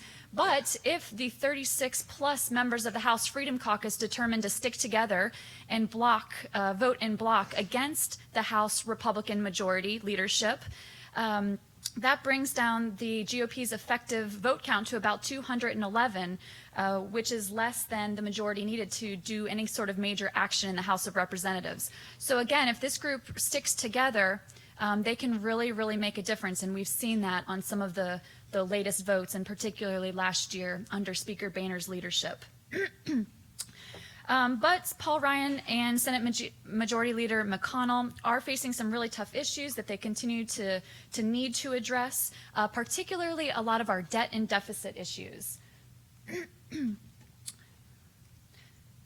The gap between our federal spending and revenue continues to widen, as we all know. And although with the help of sequestration, we've seen our yearly deficits decrease, those are again projected to rise in the coming years to over $1 trillion again. And most of that spending growth, as we know, is from Social Security, health care, and a lot of our interest on the debt. So again, it'll be interesting to see how the dynamics unfold this year. Speaker Ryan this morning was actually scheduled to meet with the president. I'm not sure if that meeting has occurred or not yet, but I think it might have been his first official meeting with the president in his new capacity as the leader of the House, Speaker of the House. And also today will be an interesting vote in the House where they're attempting to override the presidential veto on a bill that the House has already passed to repeal certain parts of the Affordable Care Act and repeal funding for Planned Parenthood, but they're most likely not going to be able to muster the 2/3 vote needed to override the presidential veto. So an interesting day today for Speaker Ryan. We do continue at NACO to work with the White House on a number of key issues impacting counties. There's a list there in front of you. We're really active right now with them on criminal justice reform, working really, really closely on how to combat opioid abuse, looking at various poverty programs and the Rural Childhood Poverty Initiative. But one that I really wanted to point out to you is a new, within the last year or so, initiative that they've been working on, and they're calling it the OMB Retrospective Regulatory Review. The OMB is the White House Office of Management and Budget, led by Director Sean Donovan. Many of you might recall that he's the former HUD secretary under President Obama. But he has started this initiative to look across all the different federal agencies of the federal government to identify the most outdated, burdensome federal regulations. And of interest to counties, they're trying to identify the most costly and burdensome to state and local governments. So we have been working with them hand in hand to try to identify some of those so that hopefully in this last year we might be able to get some of those updated or at least removed. But despite all of our collaboration, the last few years have been particularly challenging for us as counties from a regulatory standpoint. Many of you have been involved in helping us fight back or provide some information and advocacy efforts on some of these regulations that negatively impact counties. But as we know, traditionally administrations in their final years in office do start moving a lot of things through the regulatory process. One of the ones that I briefly wanted to bring you up to speed today on is Waters of the U.S. Remember that is a regulation coming out of EPA and the Army Corps of Engineers that would expand federal jurisdiction over a lot of different county-owned water infrastructure and also county-owned public safety ditches, which we argue do not necessarily need burdensome federal permitting or additional federal permitting. But basically, after 1 million comments were filed, they did finalize the rule last August, and almost immediately, what did we see? A multitude of lawsuits filed, not only from outside groups, but actually 31 states filed lawsuits against the federal government. Right now with Waters of the U.S., there's major confusion as to who's actually going to have jurisdiction, which court system will have jurisdiction. And until that is determined, the Sixth Circuit Court of Appeals has issued a nationwide stay on Waters of the U.S., which we're glad that they've done to temporarily halt the implementation of this regulation. We worked really hard with many of you, with Mark and his team, to get Congress to step in and block the implementation of this rule. And Congress has. They voted several times. I think they've actually passed 3 to 5 bills to stop EPA and the Corps from moving forward. But unfortunately, each time that they have, the president has vetoed those bills, and they haven't had enough votes to then override those presidential vetoes. So at this point, we continue to see various proposals to stop EPA from moving forward. The appropriators are also working really hard. They keep adding some language onto their funding bills to stop EPA and the Corps from moving forward. However, some of the legislative solutions at this point are a long shot, and we'll most likely end up see this issue in the Supreme Court at some point. It was interesting, a development with Waters of the U.S. right before Christmas. The GAO, the Government Accountability Office, issued a pretty strong report basically accusing EPA of engaging in covert propaganda and actually saying that EPA violated federal law in the different types of advocacy techniques they use to promote the federal rules. So again, this was a really interesting case to see what the agencies are doing. Another reg that we've been really working on is EPA's new ozone rules. Some of you have been working with us very closely on this one. In October of last year, EPA released a new rule that would tighten the current air quality standards, even though they hadn't even fully implemented the 2008 standards, which is crazy. So what does this mean for us as counties? Well, basically, there are about 277 counties across the country that do not meet the existing 2008 standard, and that's a pretty big number. But under the new, tighter, more stringent rule, almost 400 counties would be considered in non-attainment, meaning that they wouldn't meet that new, more strict standard. So what's next? Well, over the next 2 years, EPA is planning to work with the states to determine these final designations, which they hope to make publicly available in 2017. The rule would then be implemented a few years after that. But similar to Waters of the U.S., we do anticipate that Congress will start to act on this once some of those designations are made, and we do anticipate that this one will probably also end up in the court system as well. HUD, the U.S. Department of Housing and Urban Development, is also finalizing a rule that would impact counties. How many of you have heard of their affirmatively furthering fair housing regulations? Anybody? Not too many. That's okay. Basically, the agency's trying to clarify some of their rules, fair housing rules pertaining to HUD grantees. How many of you receive grants from the Community Development Block Grant Program, CDBG, or HOME? Okay, so this might apply to you in the future. Right now, their new proposal would mandate that grantees go through a whole new process to determine fair housing, utilize a new toolkit, basically costing a lot of state and local governments more time, more money. A lot of counties are starting through this process and are having to hire additional consultants, again, to help find and sort through all of this data. So just wanted to put this one on your radar, something that we're watching. Next, the Department of Labor is proposing new rules on overtime pay. This would impact counties as employers. By the way, counties nationally employ almost 3.3 million employees across the country. But last July, the Department of Labor released a rule that would really impact or change the white-collar exemption for overtime pay for your executive or administrative type professional employees. So right now, under the current system, employees in that category making $23,000 or below qualify for overtime. Well, under this new rule, it would now allow employees making up to $50,000 a year to qualify for overtime. We've been arguing that this would have a huge financial burden on counties, and a lot of different folks have been already starting to run the numbers about what that change would mean to them, and very high increases as far as providing for employees.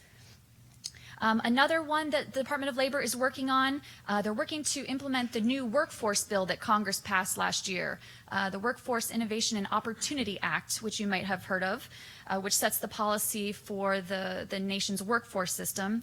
And although in that legislation we successfully fought off attempts to give all the financial and administrative decision-making to the states and the governors, we're still actively working with the Department of Labor to ensure that they create rules that allow for a thorough consultation process between the state and local officials in the workforce system. And we anticipate that a final rule will be out this spring.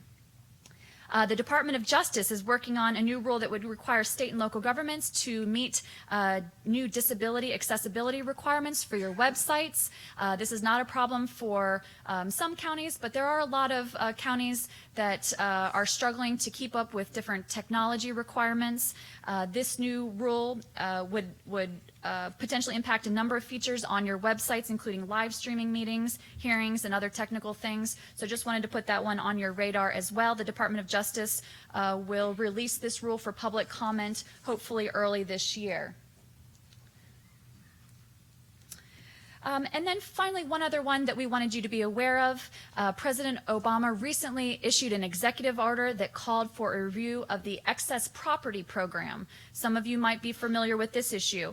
NACO does not have policy on the issue, but we've been working very closely with some of our affiliates like the National Sheriff's Association and others. Basically, this is a program run by the Department of Defense's Defense Logistic Agency, and basically allows state and local government law enforcement agencies to procure different federal supplies and equipment for free from the federal government. And if you remember during Ferguson and all the issues surrounding that and the use of military equipment, the president afterwards put together a law enforcement task force that was tasked to come up with a different list of things of how the program could be improved. And they came up with a whole list of different supplies and equipments that state and local law enforcement agencies can no longer procure for free. If you're interested in that list, we can provide it for you after the fact. But basically, some of our affiliates, again, like the sheriffs and others, are really concerned about some of those items being placed on that list that they will no longer be able to procure. Some of the items that they still will be able to get from the federal government, they will now only be on loan and have extensive reporting requirements. So again, just something to keep on your radar. And we are looking at a number of strategies to fight back or at least explain the county role and the county story on a number of these issues. One of the things that we're really trying to do is increase the number of county officials on federal boards. We actually have we have county officials serving on now over 60 federal special commissions, task forces on different issues. And we hope to keep increasing that number. But more importantly, we're trying to look at ways of how we can do advocacy different. Across the board, we've seen the agencies getting a lot more sophisticated in a lot of their advocacy techniques. We were just talking about Waters of the U.S. For the first time, in that example, we saw EPA actually hire one of the top political strategists from President Obama's political campaign to come over to the agency and run their whole Waters of the U.S. outreach advocacy strategy. And what did they do? What was one of their primary tools? They created an online campaign that with a little tiny postcard that could be circulated anywhere on the internet that just said, hey, click here if you like water and you want to protect clean water. And of course, who doesn't want to protect clean water? And so that was, all of those postcards were factored into that over 1 million comments that were filed. And that's what the EPA administrator ended up using to support a lot of her positions on Waters of the U.S. So again, this is not the only instance. There are, again, the agencies across the board are kind of upping the game on how they get public support or communicate with the public on a lot of these different regulations. Today, also just wanted to highlight a few key legislative issues that are impacting counties.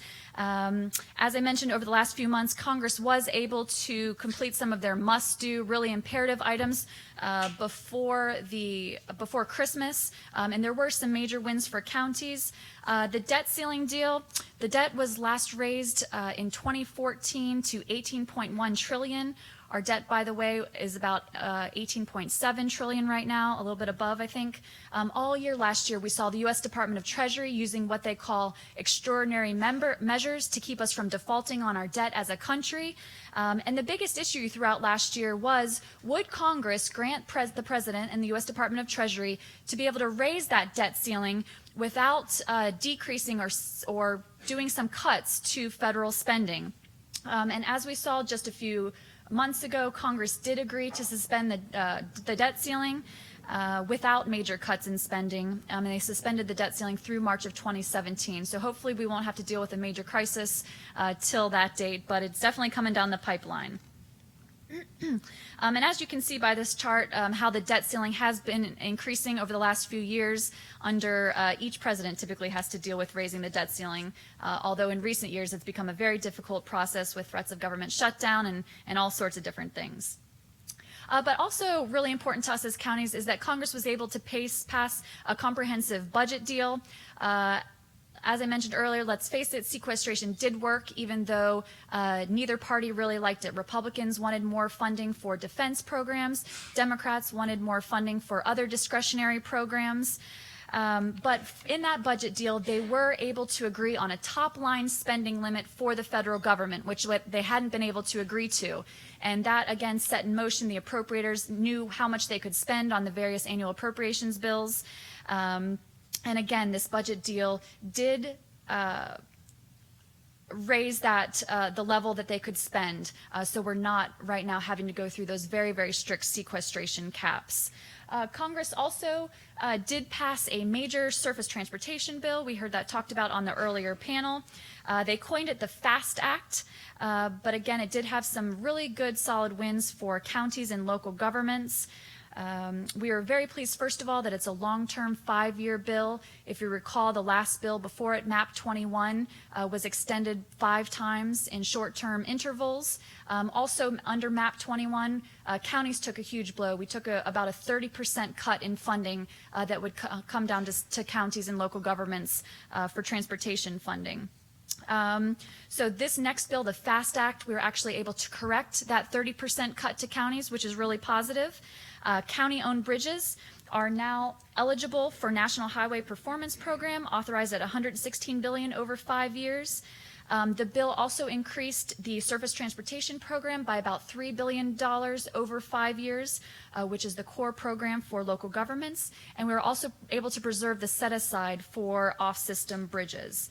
It was interesting to see how they put all the funding together, very piecemealed, everything from transfers from the Federal Reserve surplus to more sale of the Strategic Petroleum Reserve. But again, they found a way to get it done, and it looked really good for counties.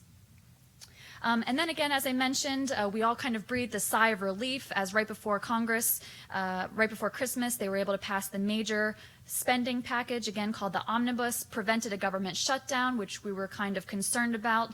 Would have been a very difficult situation for Speaker Ryan, who was newly in his position. But it did include some major wins for counties. It fully funded the Payment in lieu of Taxes program for those of you that have federal land in your jurisdiction but aren't able to collect taxes on that land. The PILT program reimburses counties for that. We were also able to secure an increase for the HOME program and the SCAP program. That's the State Criminal Alien Assistance Program that reimburses state and local governments for the cost of incarcerating undocumented immigrants who are convicted of crimes.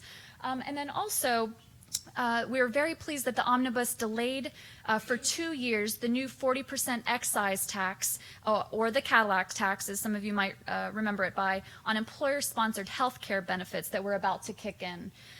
If you recall, under the Affordable Care Act, a 40% excise tax was going to be imposed beginning in 2018.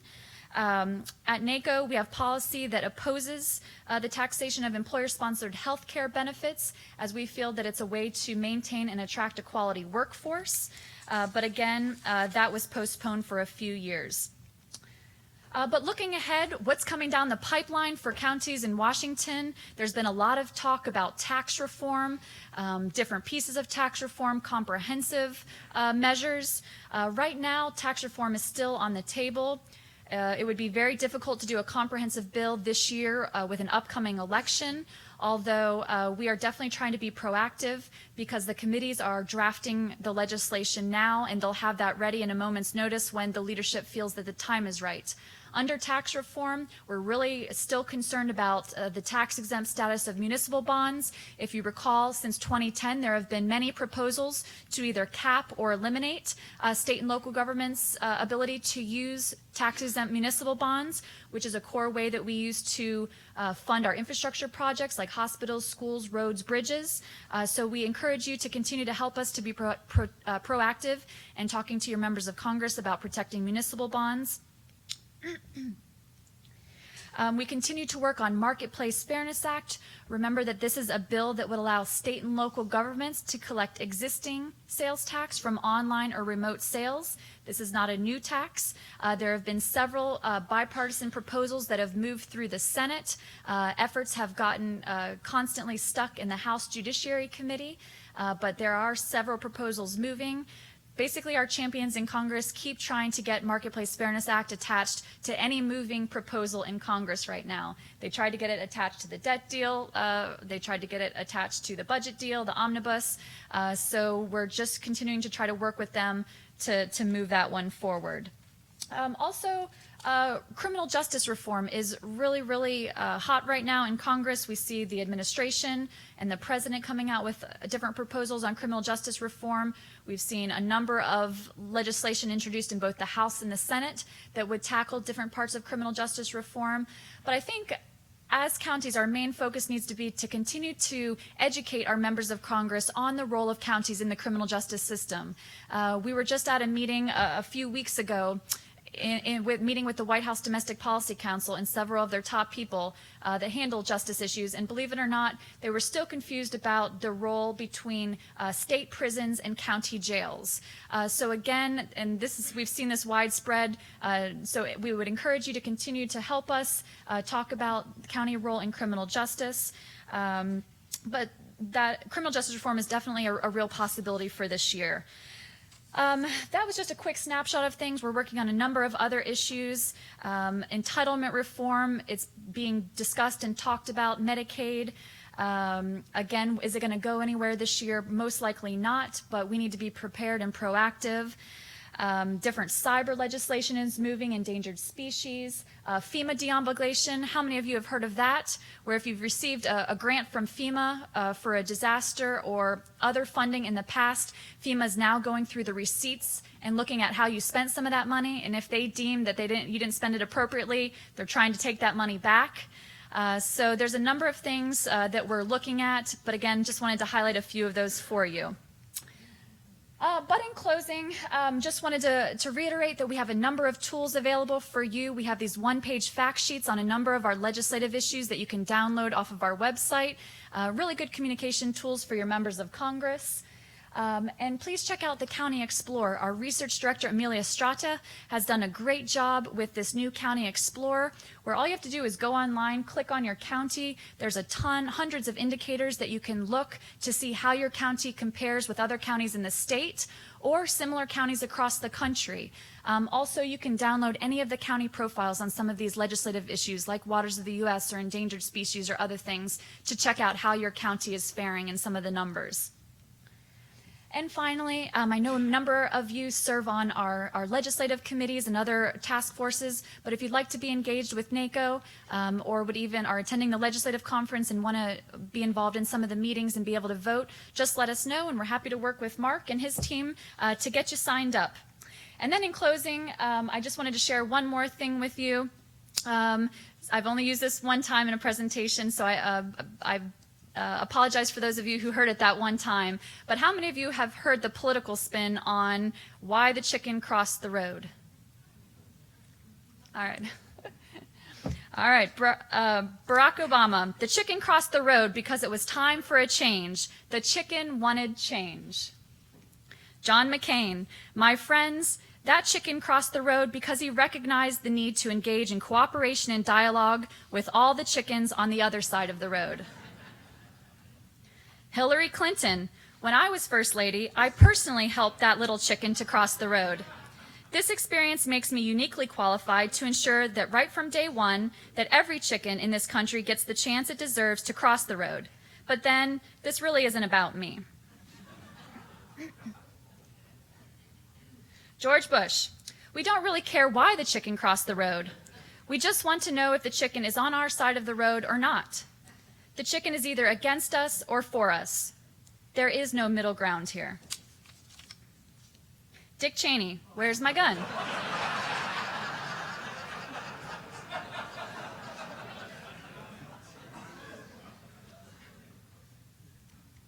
Al Gore, I invented the chicken. Dr. Seuss, did the chicken cross the road? Did he cross it with a toad? Yes, the chicken crossed the road, but why it crossed, I've not been told. Ernest Hemingway, to die in the rain alone. Aristotle, it is the nature of chickens to cross the road. And finally, Albert Einstein, did the chicken really cross the road, or did the road move beneath the chicken? Thank you.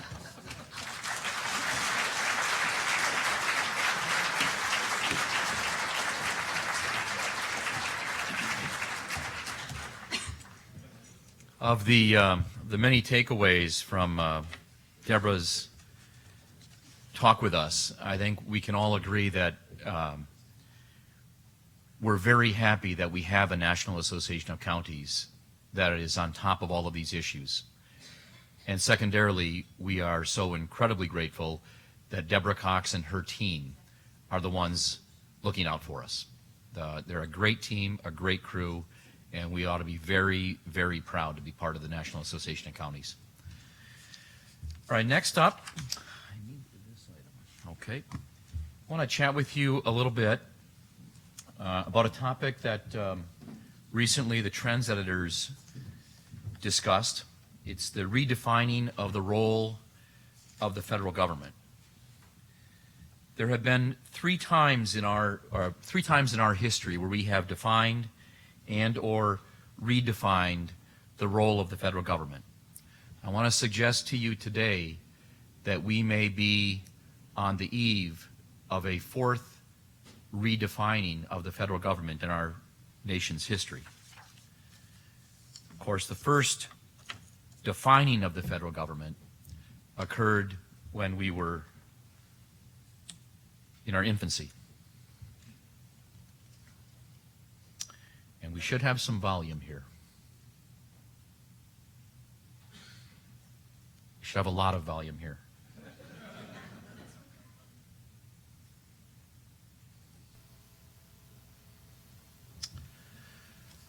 All right, well, as we address the volume issue, let me talk about this first defining. When our nation was born, the framers of our Constitution dealt with a lot of complex issues. They designed a framework within 2 decades of the birth of our nation, which was articulated by Thomas Jefferson in the Jefferson Ideals. And for those history buffs, the Jefferson Ideals were the opposition to aristocracy in any form, opposition to corruption, insistence on virtue, and equal rights for all white male citizens. These ideals were expanded upon by Andrew Jackson's Democratic Party and came to define the U.S. government up until the Civil War.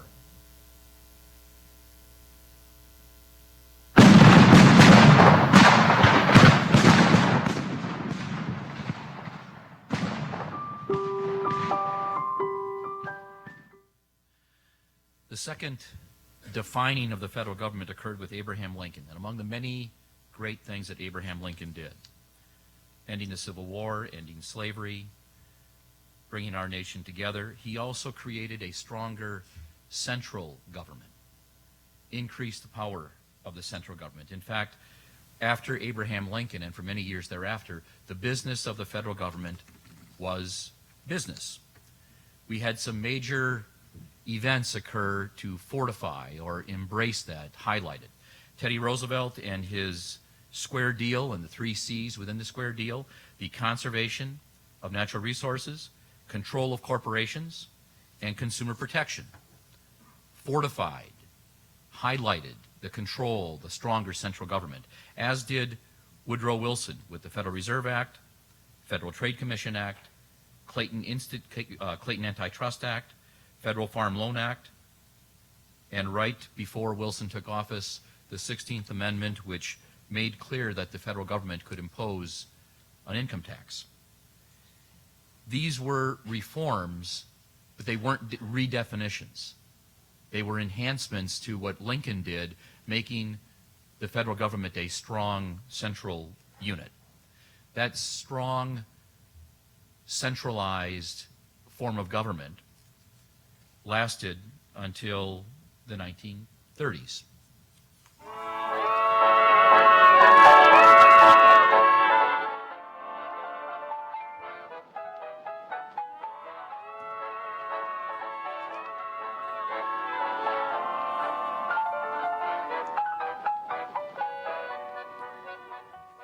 The Great Depression empowered Franklin Delano Roosevelt and fellow Democrats to redefine government once again.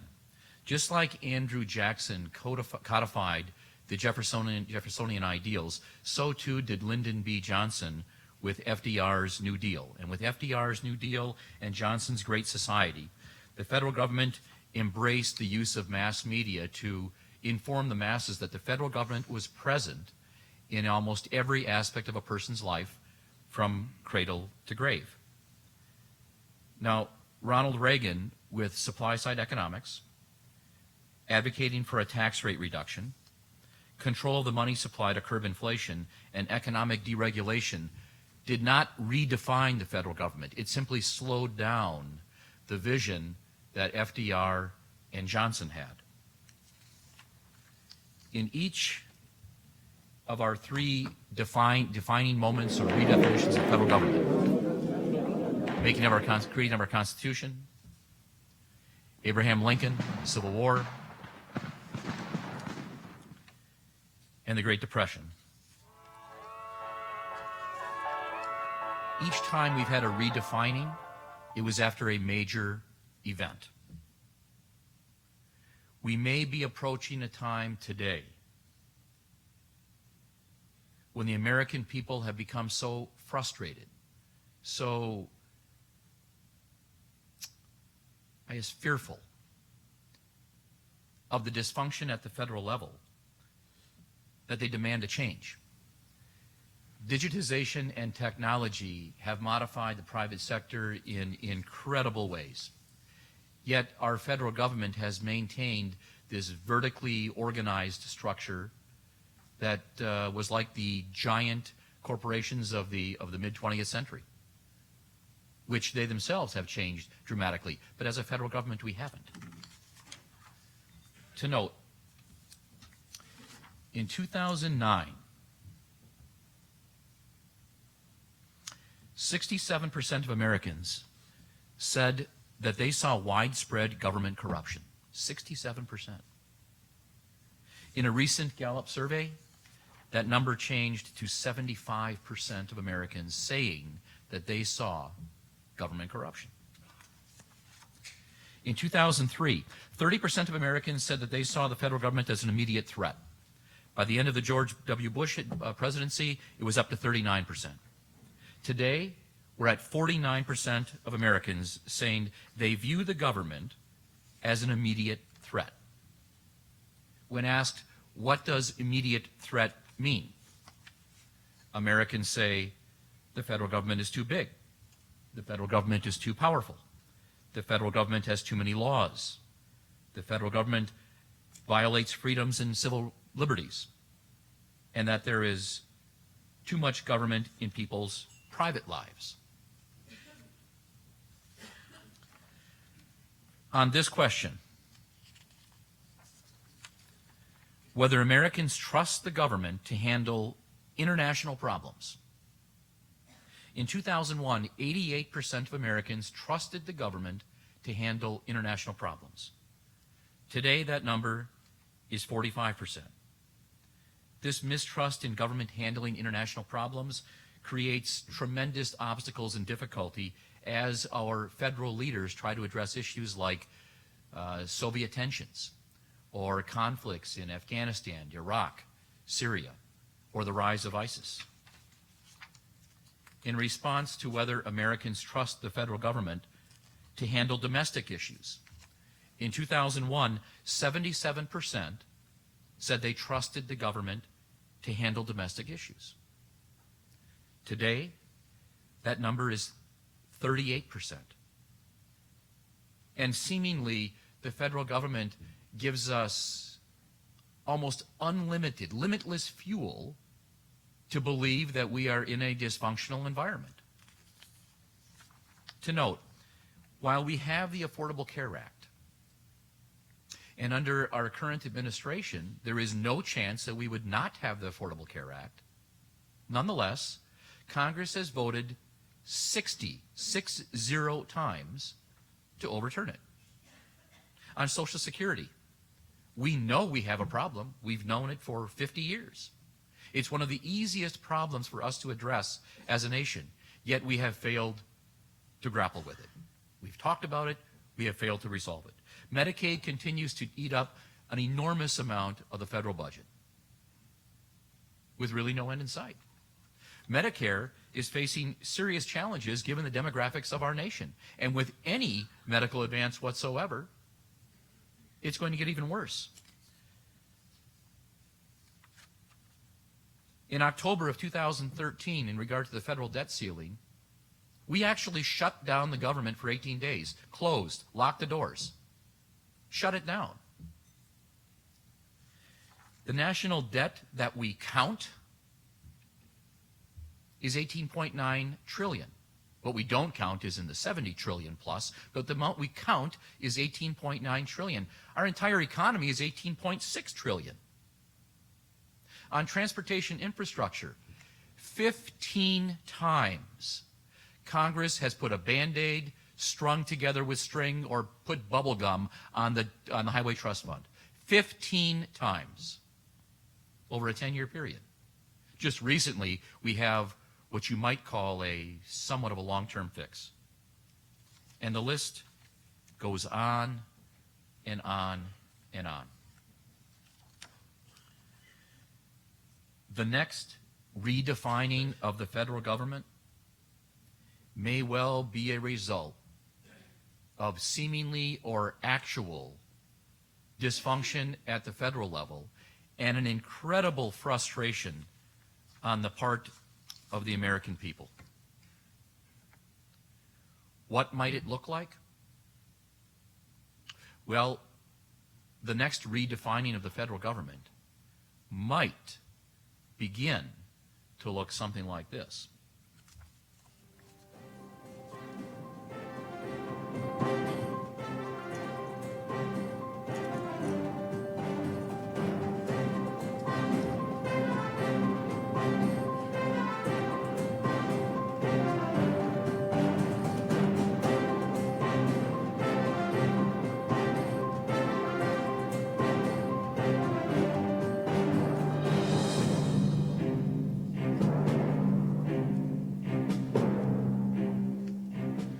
One of these individuals, highly likely, will be the next president of the United States of America. And they will have to grapple with an American people that are frustrated on the left and the right, and a perception that the federal government can't get it done, that we are too occupied with politics as opposed to policy. When we look at what an actual redefining might consist of, well, it might consist of this. We might approach a time when power is driven back to the states. Every study that looks at the issue tells us that Americans are increasingly more trustful and comfortable with state and local decision makers than they are the federal government. The federal government might concentrate on issues that lend themselves to more centralization, like defense, immigration, foreign policy, interstate commerce, Social Security, and Medicare. If the federal government focused only on these items, they would make up a smaller portion. We see a federal government as a portion of GDP, the budget, be reduced. We might actually start moving in a positive direction in terms of national debt. Other issues would become the responsibility of local government and state government, like social issues. And there would be divergent policies regarding those social issues. At the same time, Americans seem ever increasingly, very unwilling to impose one's personal beliefs on social issues on those of the masses. So we might see differing policies in regard to social issues. We might also see a deregulation of many industries at the federal level, resulting in what would end up being massive public-private partnerships at the state and local level in the provision of nearly all services and functions at all levels of government. That would be a dramatic change in the role of the federal government. Our frustration as a society, as a people, as a nation, and the appearance and perhaps the reality of the federal government not being able to address these major issues, and with, in essence, 100% plus debt to GDP ratio, puts us at a time when, like 1800, 1860, and 1932, 2016 may well be the beginning of a shift or a fourth redefinition of the federal government. It may take decades for us to determine if that is in fact the case. We shall see. In closing, I do want to advance the slide. I do want to thank you for allowing me a little time on the agenda, but also, more importantly, on behalf of all of my colleagues at the association, and we work on so many issues, some of which you see and some of which you do not see. And we talk about this not often, but from time to time. We love working for you. We have enormous respect for what you do on a daily basis, for what you give of yourself, for how you make society better. We appreciate that. That's not our role. Our role is to support you, to be your staff, to be your association, to allow you to do the things that you do that make our place a better place to wake up to every day. And we are so incredibly proud and happy and grateful for the opportunity you've given us as staff to serve you as you continue to do that. Thank you very much. Thank you.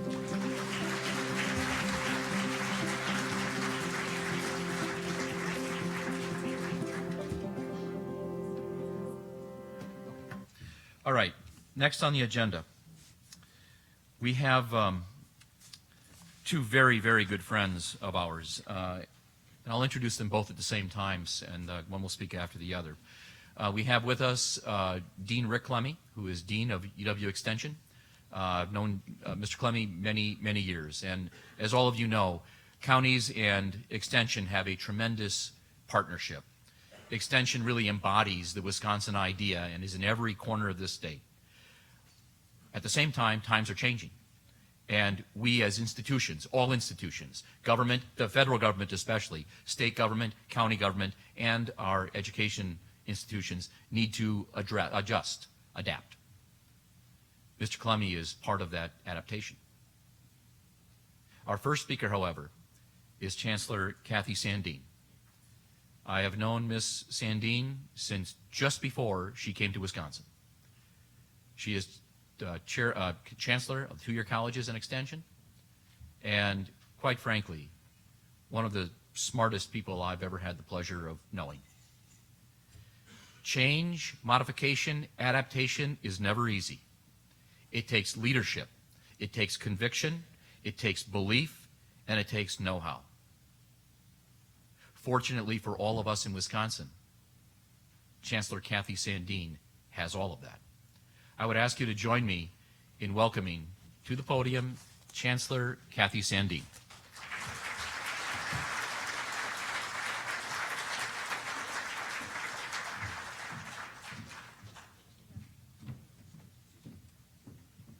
Oh my goodness, that's quite an introduction. Thanks a lot. It's wonderful to be here today and to participate in this event. I don't know, some of you may be aware that I moved to Wisconsin from Washington, D.C. a little bit over a year ago, and I realize now in listening to the federal updates that I was so immersed in that world, and it was kind of nice having a break, but it's wonderful to be able to learn what's going on in Washington, D.C. It's essential that we keep on top of that. So this is a great opportunity that WCA has provided for you. And I'm going to talk a little bit, as you probably are aware, about the reorganization that we're forced to go through in cooperative extension. But I must say I'm a lot less intimidated about that now after hearing about the thought Mark's prediction that we need to go through a major reorg of the federal government, and I agree with you, by the way. I think together we can work this out. So I'm very happy to have Dean Rick Clemmie here to talk to you too, and we're going to talk, we have 15 minutes on the agenda, so we want to respect that and maybe offer a little bit of time at the end for Q&A. It's nice to see all of you. I know we've had meetings, you've sent me emails, we've had teleconferences with county board and extension committees across the state because you are concerned about what is happening at cooperative extension. I've traveled throughout the state, I've seen our programs, I've talked to you, I've talked to your clients, to your stakeholders and constituents, and I know how important these programs are. What I now realize is with this state budget cut, so this budget cut is part of the $250 million permanent budget cut to the University of Wisconsin system. This is the part that trickles down to us. Last year, some of you who have UW colleges in your counties know that we went through a similar reorganization there. And now we're confronting a reorganization, a cut to cooperative extension. It's a total of $3.6 million permanent base state money. And we've divided that up proportionately among our county or local programs, our state specialists, those are doing the cutting edge research on our campuses, and then our own administrative overhead. So the $3.6 million is not coming completely out of counties. I want to emphasize that. I know you have probably seen, maybe show of hands, the recommendations that were given to me about a month ago about how we might look at cooperative extension. So it's a very complex plan that involves developing areas, and I'll have Dean Clemmie talk about that a little bit. What I want you to know is that, yes, it's partly because of a budget cut, mainly because of this budget cut, but also because we've been hearing from some of you and our citizens that maybe it makes sense to look at cooperative extension in a different, more contemporary way, to make ourselves even more relevant, flexible, and digital as we move forward together. So we need to think about what we need to prioritize. I'm not going to stand up here and say we're going to be doing more with less. That's not possible. We're going to have to prioritize together and decide what is essential to keep and what we may need to set aside for a time. The other thing that I would like to emphasize before I turn it over to Dean Clemmie is that we're sort of awakening a sleeping giant throughout the state of Wisconsin as you, our elected officials at the county level, our administrators and executives, and more specifically, our citizens are realizing that a cut to the University of Wisconsin system affects them directly. So yes, we're going to go through this timeline. Next week, I will respond with decisions based on your input and the recommendations that were put before me. We will start an intense 6-month implementation planning period where we have a steering committee helping to drive that. And fortunately, John Hockemer from Wisconsin Counties Association has agreed to participate on that. So you do have representation. From there, we'll have 25 or more specific work groups that will drill down on specific issues and different regions, and there will be an open call for volunteers, and I'm sure many of you or your colleagues will serve on these work groups. From there, we'll have more details of a plan, and things will start shaping up and being implemented in the summer. We know we do need to cut positions, but that won't occur until the latter part of this year. But once we start that implementation process, then I think we need to work together on advocacy at the state government level. Because again, a cut to the University of Wisconsin system affects all of us, and we need to band together to try to prevent further cuts as we settle into this new reality. So now I'm happy to invite Dean Clemmie up to say a few words, and then hopefully we can open it up just for a few minutes for a couple of questions or comments you may have. Thank you.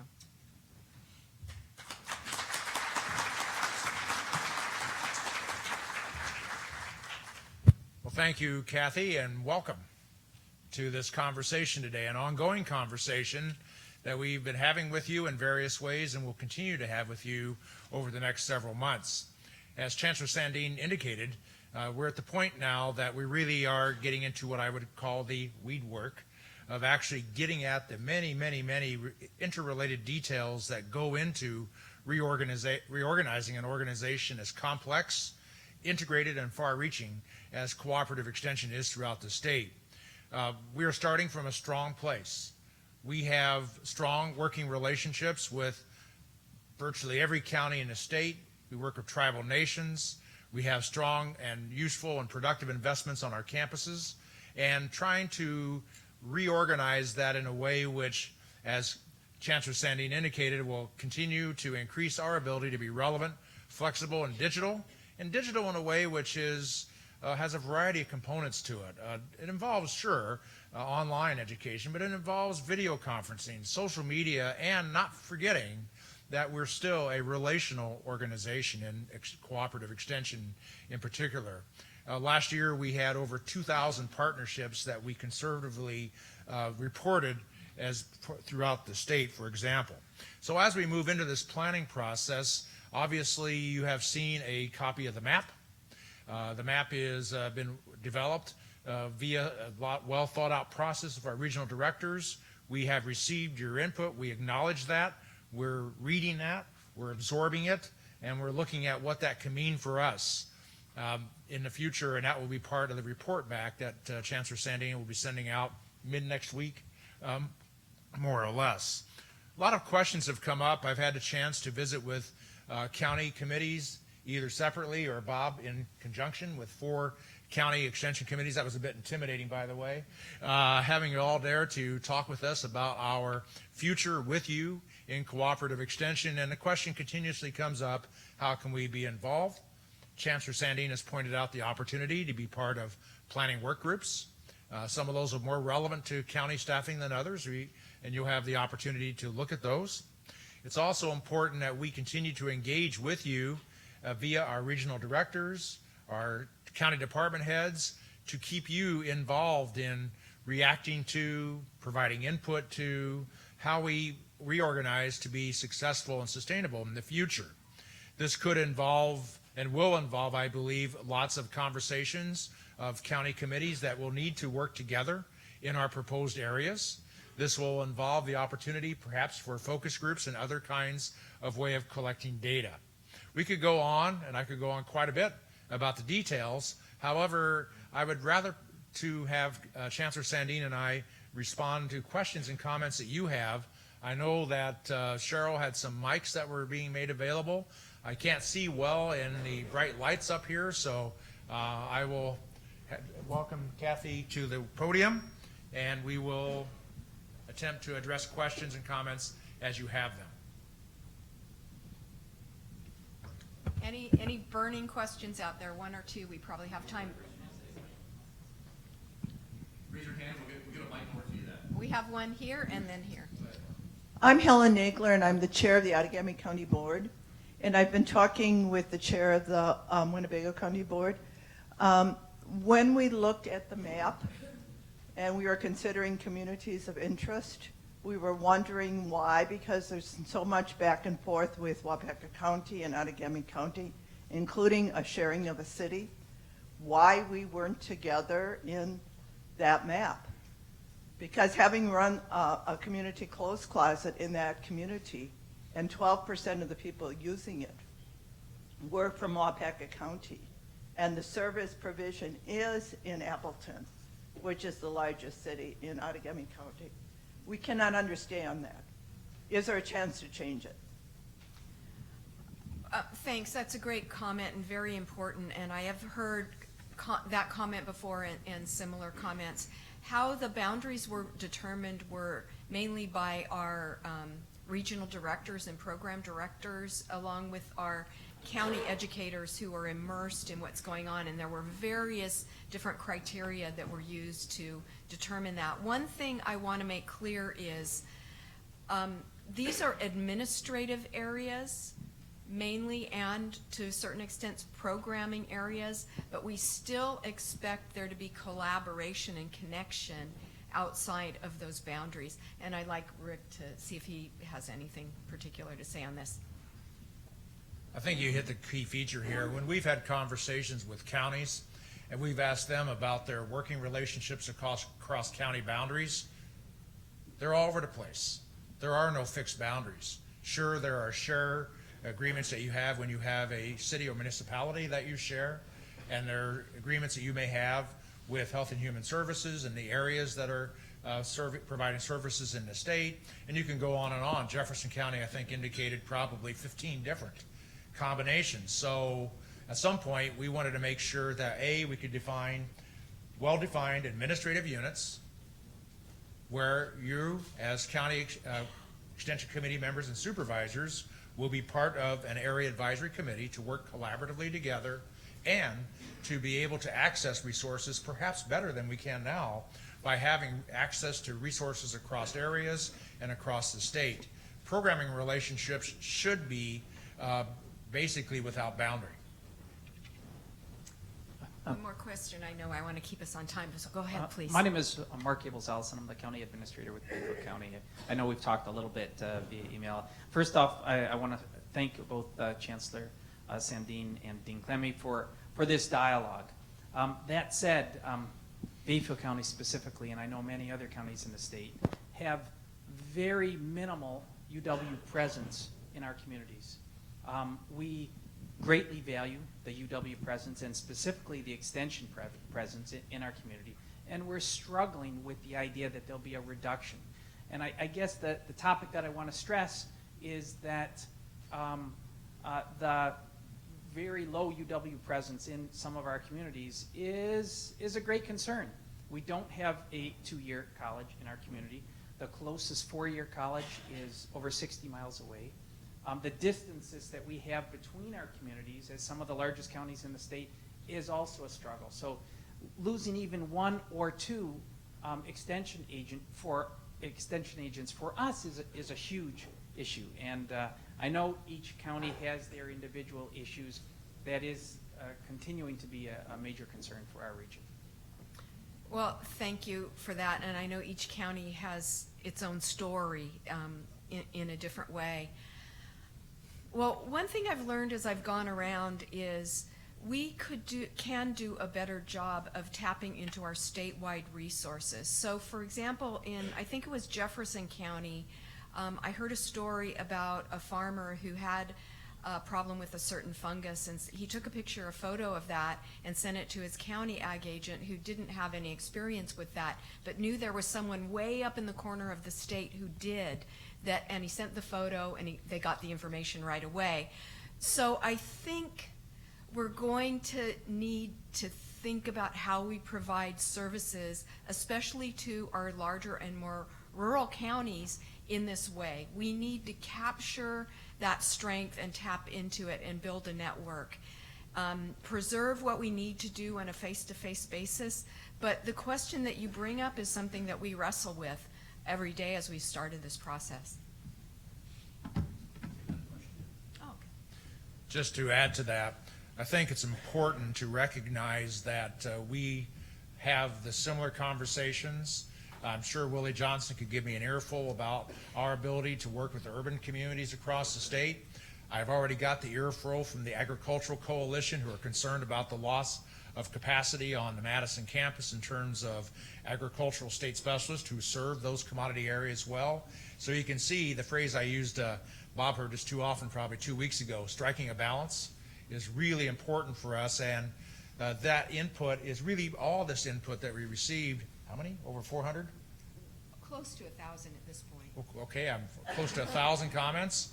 That's all being integrated into our thinking about how do we manage budget, how do we do staffing models, and how do we effectively meet the needs of counties and our statewide organizations with less resources.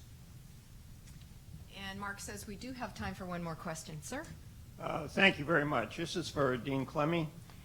Given your background in the Department of Agriculture at the university and long experience in using the county agents in their multiple capacities, I'm surprised to see that the outline of the changes shows an increase in administrative staff with a dramatic reduction in the tip of the spear in the educators who have an invaluable and inordinate advantage in terms of being true to the mission of the University of Wisconsin, where the boundaries of the university are the boundaries of the state. So I'm profoundly disappointed that a man with your background would advocate for that kind of adjustment.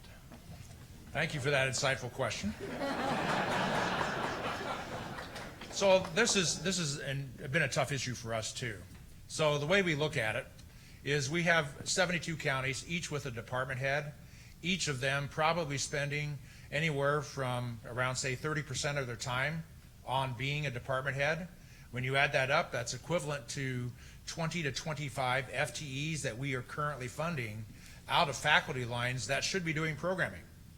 What we're doing here is proposing, which is why we have larger areas, is to transfer that into, yes, administrative lines that are specifically hired, supported, rewarded to provide that administrative function, which means that we free up the time of nearly 50 educators who are now part-time administrators to really do the programming. So I think there is a trade-off here, and it is difficult to explain because it looks like you said, looks like an administrative line to me. The reality is there is we believe, a positive trade-off here in terms of our numbers. At LaCrosse County, it looks like we could be losing 3 or 4 county agents, excellent employees. And from La Crosse County's perspective, it looks like could lose 3 of 4 agents. And that doesn't comport with your statement that we're going to have more availability of agents and the boundaries of the state are going to be well served. It just doesn't add up. Well, one of the problems, and I know the interpretation of the infamous diagram on page 17 has led people to conclusions that we're going to have fewer staff per county. That graph was there only to talk about how people would interrelate. I believe that between the county educators that will still be there, because that still is included in the model, and access to regional educators, I don't think the losses are going to be quite what they appear to be in terms of losses. And that's really something we're taking to heart as we have planning groups that are talking about how do we staff, how do we provide leadership, how do we provide support, and all these. And this is not the first time this issue has come up in our conversations and comments. So we are taking that true to heart and making sure that we include that as we move forward. So I appreciate and respect those comments and want to make sure that we are on top of that. Thank you. And just in closing, I'd like to piggyback on what Rick has said. You may not be aware now how many of our educators are pulled away from their education duties because it's kind of hidden. The way that previous budget cuts have been handled is to ask our educators to wear more and more hats. So in a way, this is becoming transparent. What is exactly administrative and what is program? I also want to emphasize that as we go through this planning process, the reports of the steering committee along the way will be open for review and comment. So we are committed to having a transparent process as we go through this and an ongoing dialogue. And I want to reiterate my thanks to Mark and Wisconsin Counties Association for giving us this opportunity. Both Rick and I will be at the reception this evening, so you'll be able to, grab us aside and have one-on-one comments later this evening. No, I plan to be there. You better be there. Yeah. Anyway, thanks very much. What this all tells me is how important we are to the state of Wisconsin, and we have to continue to work together and to build together. Thank you.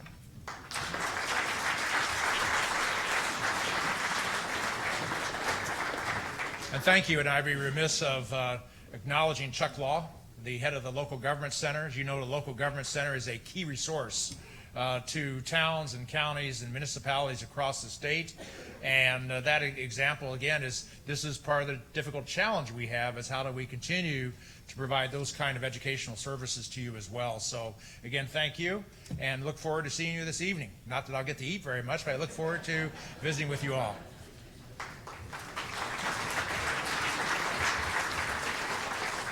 The unfortunate position we are in is that while we all love extension and our two-year colleges, we have a budget cut, and it has to be dealt with. We may not like it, but we have to deal with it. What we have is Chancellor Sandin and Dean Clemmy doing the best job they possibly can to take all of the comments together and chart a course. I would suggest to you, if you have individual thoughts that you'd like to convey, they have been incredibly open to having those conversations, and no decisions are made yet. So feel free to raise your ideas, your thoughts, your suggestions. At the same time, John Holcomer of our staff will be on the steering committee as we start to implement. So feel free to contact John at any time, and he'll come out and visit with you if you'd like as well. This spring, we have a very important race, an election in the state of Wisconsin. It is for Justice on the Supreme Court. 3 candidates are seeking your support: Mr. Joe Donald, Justice Rebecca Bradley, and Judge Joanne Kloppenburg. Mr. Donald could not be with us today, but we are very fortunate and grateful that Ms. Bradley and Ms. Kloppenburg are here with us. I should have mentioned earlier that I will not go through the lengthy and very impressive biographies of each speaker. They're in your packets for your perusal. Instead, we'll get right to the meat of it. I'd ask you to please join me in giving a very, very warm Wisconsin County's welcome to Supreme Court Justice Rebecca Bradley.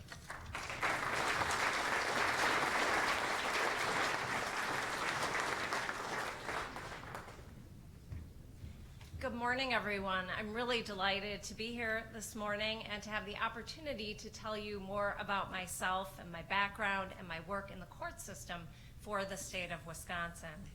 I was born and raised in the city of Milwaukee, and I have lived in Wisconsin my entire life.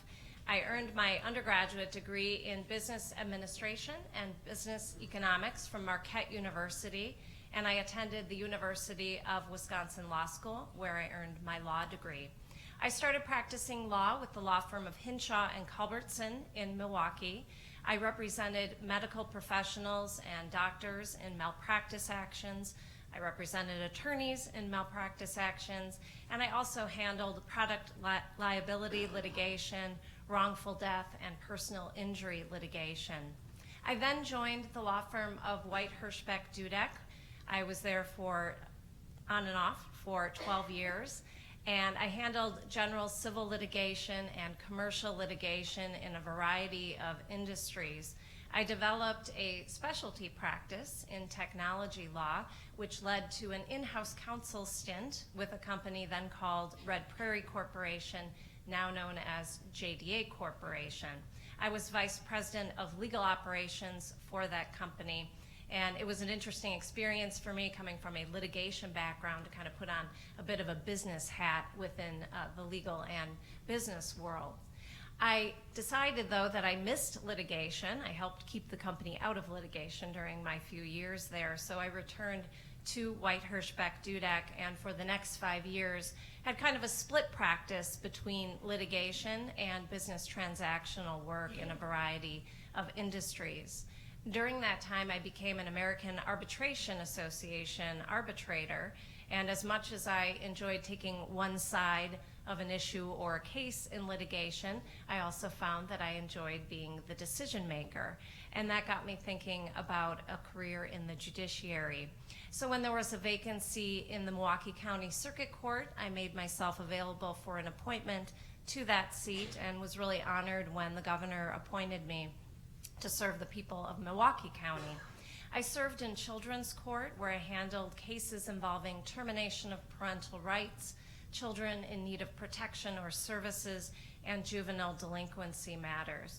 It was sometimes a very sad and emotional place to serve as a judge, but I found the experience to be incredibly rewarding because I was directly involved in people's lives and hopefully making a difference in my community, especially for young children in need. I absolutely loved the work. I won my election to that seat in 2013 with substantial bipartisan support and with the support of law enforcement and first responders across the county. I did that work for about 2.5 years, and then I had an opportunity to join the Wisconsin Court of Appeals following the sad passing of Judge Ralph Adam Fine. In that position, I heard appeals from the trial courts of Milwaukee County in all areas of the law. It was at that time that I started thinking about running for state Supreme Court, as it was widely anticipated that Justice Patrick Crooks would retire when his term was to be up this year. I actually met with Justice Crooks in early September. We had lunch, and he told me then that he was planning to announce his retirement after 38 years serving the people of Wisconsin as a member of the judiciary. And he announced that he was intending to retire on September 16th, which was the 38th anniversary of his start in the judiciary in Brown County. I announced my candidacy the next day on September 17th, and I was really sad when I learned 4 days later that he had passed away. That was what created the vacancy on the state Supreme Court that the governor appointed me to fill back in October, and I have been serving on the state Supreme Court since October 12th. It really is my honor and privilege to serve the people of Wisconsin in that position. The reason I decided to run for state Supreme Court is the same reason that I decided to become a judge. I care very deeply about our state, having lived here all my life, and I believe it is so important that we have justices on our state's highest court who will apply the law as it's written, who will set aside personal policy preferences and political inclinations and say what the law is and not what we may wish it to be. That is my judicial philosophy in a nutshell, and that is the platform that I am running on, in addition to my experience and my credentials that I bring to the state Supreme Court. I am the first Wisconsin Supreme Court Justice in state history to have served as both a circuit court judge and a Court of Appeals judge. And I also bring on top of that 16 plus years in the private sector of complex civil litigation experience. I'm really enjoying my work on the court. Every case that we take is a complex legal puzzle to figure out, and the work is extremely interesting and very challenging, and I know very important to all of the citizens of Wisconsin. I'm also pleased to report that the court, I think, is getting along very well. I've been there now for going on 4 months, and I want to tell everyone that each of my colleagues welcomed me warmly to the state Supreme Court bench and helped ease my transition from the Court of Appeals. One of my favorite parts of the job is post-oral argument when we're going around the room in our conference room talking about how we think cases should be decided, and I love hearing everybody's perspectives, even when I might disagree with where they're coming from and their approach on a case.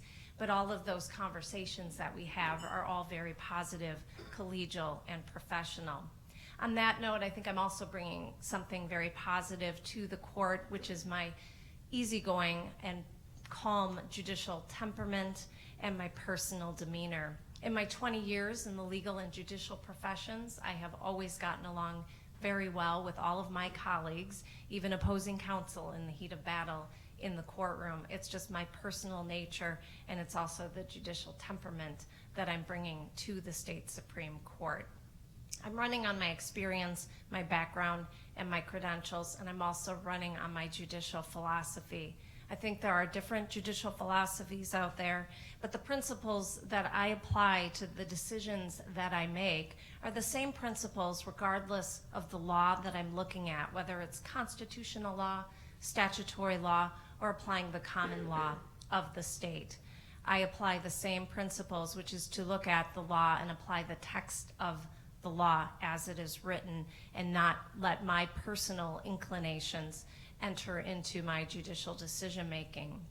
I'll give you an example of this. When I was serving on children's court, as I mentioned, these were very emotional cases, and I would get to know the parents and some of the children whose cases were before me, and I was making really significant decisions that would affect them for the rest of their lives. And as a human being, I would develop my own personal feelings about where I might like to see a case go or what outcome I might like to achieve in the case. But in order to make sure that my personal feelings did not enter into my judicial decision making, I would start with the text of the law that I was called upon to apply, and I would plug the facts into the law that I was called upon to apply. And I found my decisions writing themselves. It's a little more complicated than that, but I use that by way of example because that process removed my personal feelings from my judicial decision making, and that's how I approach each and every case regardless of subject matter that comes before me. We do have a primary election coming up on February 16th, and the general election is on April 5th. I would love to earn your support. If you would like to see more information about me, you can access my website at justicebradley.com. I really appreciate your time today, and I hope you have a terrific conference. Thank you again for taking the time to hear from me today.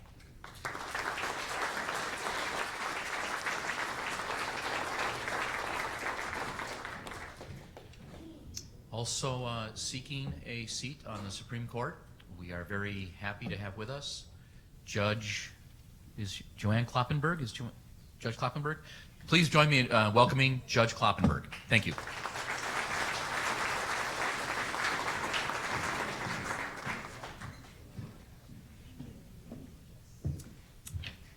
Almost good afternoon. I know you're eager to go for lunch, and so I'll try to hold your attention by firing you up for this very, very important election coming up on February 16th and continuing on April 5th. This race is about the future of our court It's about what kind of court our court ought to be and what kind of justices we should be electing to the court. I alone among the candidates have been to all of your counties, to all 72 counties in this great state, and I'm struck by people's shared hopes for the court. They want a court where everybody feels like they are getting a fair shake, whether they win or lose. They want a court where every justice approaches every case with an open mind, and where the outcome of any case is not a foregone conclusion. In short, they want a court where they can be confident that justice is being done without fear or favor. And that's why I'm running, because I'm unwilling to surrender our court to the partisan politics and the outside special interests that threaten to undermine its independence and integrity. With partisan politics come agendas, and those agendas belong in the executive and legislative branches, and that's what you all work with all the time. But those agendas shouldn't bleed over into our court. And with massive expenditures by unregulated outside interests that don't have to disclose their donors, comes the perception that justice is for sale. Everywhere I go, people say to me they want all three branches of government to work. And increasingly, as I've been going around the state the last few months, they want their local governments, they want you folks to be able to work for them. And specifically for the court, they want the court to be able to serve as the independent check and balance on the other political branches that it was designed to be.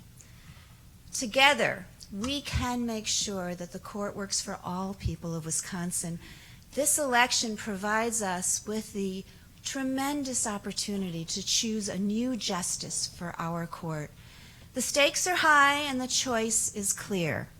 You just heard from Rebecca Bradley, who was appointed to the Supreme Court just a few months ago by Governor Walker. She was appointed by Governor Walker 3 times to 3 judgeships in 3 years. A supporter of hers wrote to the governor and said that she can expect to receive the strong support of conservatives. She has paid her dues. That will not be ignored. Now, I don't believe that paying your dues to any partisan, political, or ideological cause from any side of the spectrum is a qualification for service on our Supreme Court. Joe Donald is also a candidate for Supreme Court, and he endorsed Rebecca Bradley when she ran for the county circuit court, and he was a reference for her when she applied to the Court of Appeals to Governor Walker just last year. I alone among the candidates was first elected to the bench, not appointed. We need in this race the candidate who has the strongest and clearest voice to articulate what the people's choice is for this court and who that person is. We need a candidate who we can count on to stand up against partisan politics and the special interests on all sides that endanger our court and that have no place on our court. I'm the only candidate who can do that because I'm the only candidate who has done that throughout my career and in this campaign. And here's an example. All 3 candidates were asked by a reporter what U.S. Supreme Court justices we are closest to philosophically. And Rebecca Bradley answered Justices Thomas, Alito, and Scalia.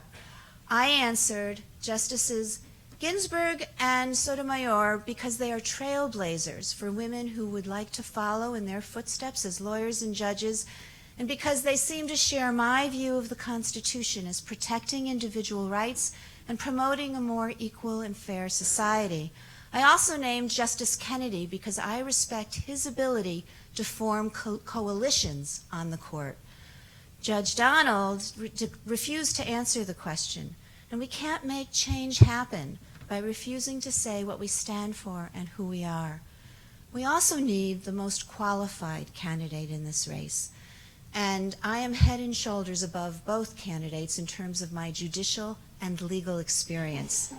I was elected to the Court of Appeals in 2012. I've issued hundreds of appellate decisions in all areas of law in the 3.5 years since.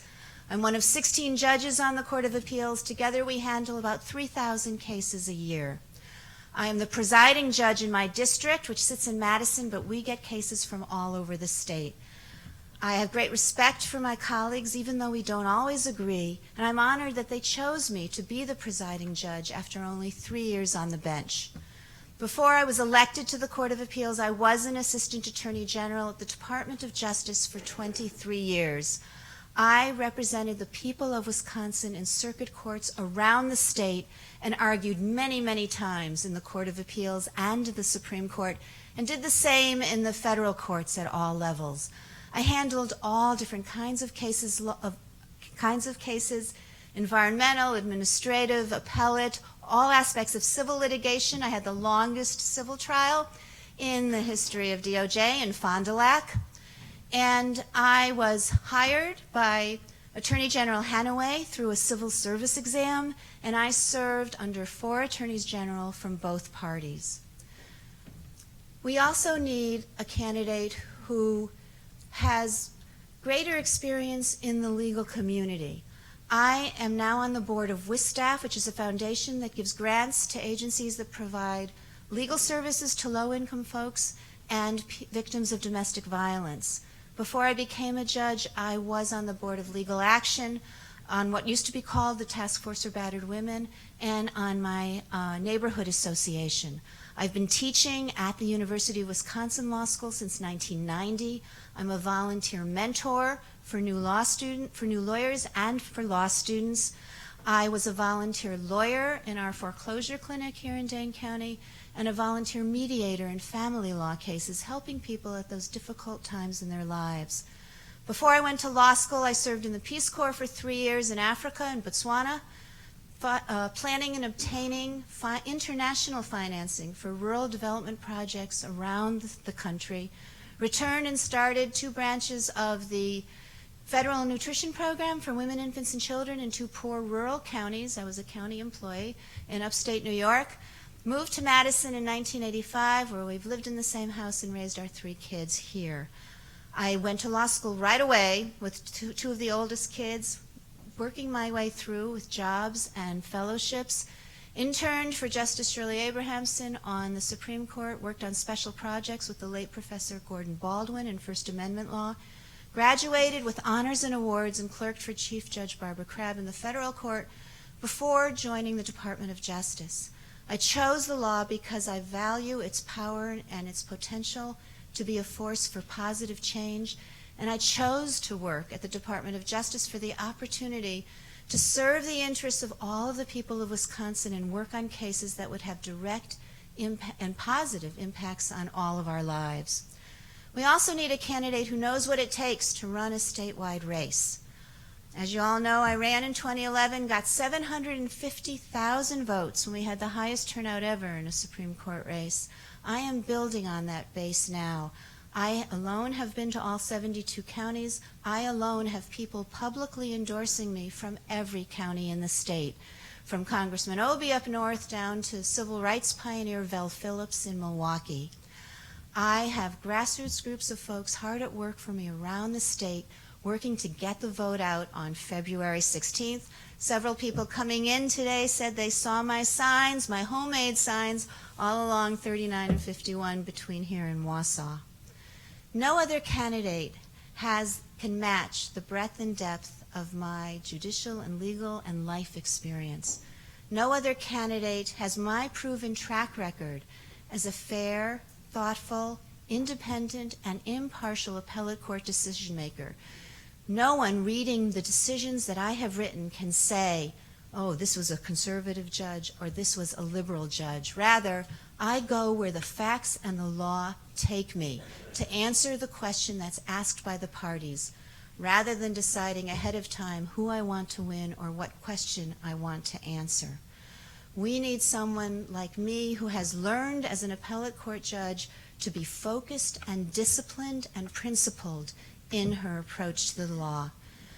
I, alone among the candidates, have shown that I have the background and the backbone, not only to win this race, but to stand up to the partisan politics and special interests that have no place on our court. I would be so honored to have your support and your vote in this very important election. You do very important work. I look forward to serving all of you as a justice on our Supreme Court. Thank you so very much.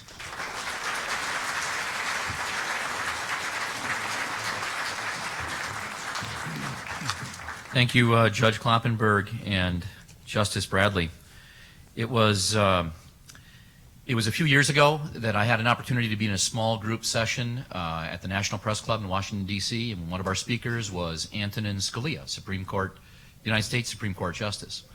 And it was a small group, 60, 70 folks, and we had a chance to go back and forth, ask questions. So I asked Judge Antonin Scalia the following question. I said, well, Mr. Justice, about how many cases do you listen to a year? And he thought and said, well, about half. And he said, let me explain.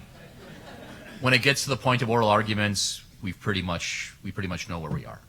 Very, very seldom do the arguments actually sway the opinion of the Supreme Court justices, which I found interesting. All right, ladies and gentlemen, a couple things, a couple of announcements here. We could not put on this event without our sponsors. And this morning's breakfast is courtesy of Public Financial Management Incorporated. Today's lunch is sponsored by Von Briesen and Roper and Mr. Andy Phillips, the association's general counsel, as well as PMA Financial, the Wisconsin Investment Series Cooperative, and Forecast 5 Analytics. And if you're with PMA, you know what kind of service you get. And if you are not with PMA, it's time to consider it. They do a great job of handling and assisting us in managing our money. At the conclusion of today's event, and we have several things going on this afternoon. We have a great lunch planned, but then we will have a legislative update by our legislative team, headed up by Kyle Christensen. We will also hear from Michael Williamson, the head of the State of Wisconsin Investment Board, who is managing literally tens of billions of dollars on a daily basis. We also have Peter Fagan, president of the Milwaukee Bucks, coming in. And I've heard him before. You won't want to miss it. Then we have an Ask the Attorney portion of the program. Ask the attorney or the WCA staff anything at all. It is wide open, whatever you'd like to discuss. All the staff and the attorney will be there Andy Phillips will be there to address it. Then lastly, we will have a drawing on several fabulous prizes, but you have to be present to win. So after the Ask the Attorney, we'll go through that drawing, and then following that, a short break, and then we'll have our reception honoring county government this afternoon or late this afternoon on this floor. So right now, we have lunch right next door to us, behind you, so out the doors and to the right, and we will reconvene at 12:45. Thank you very much.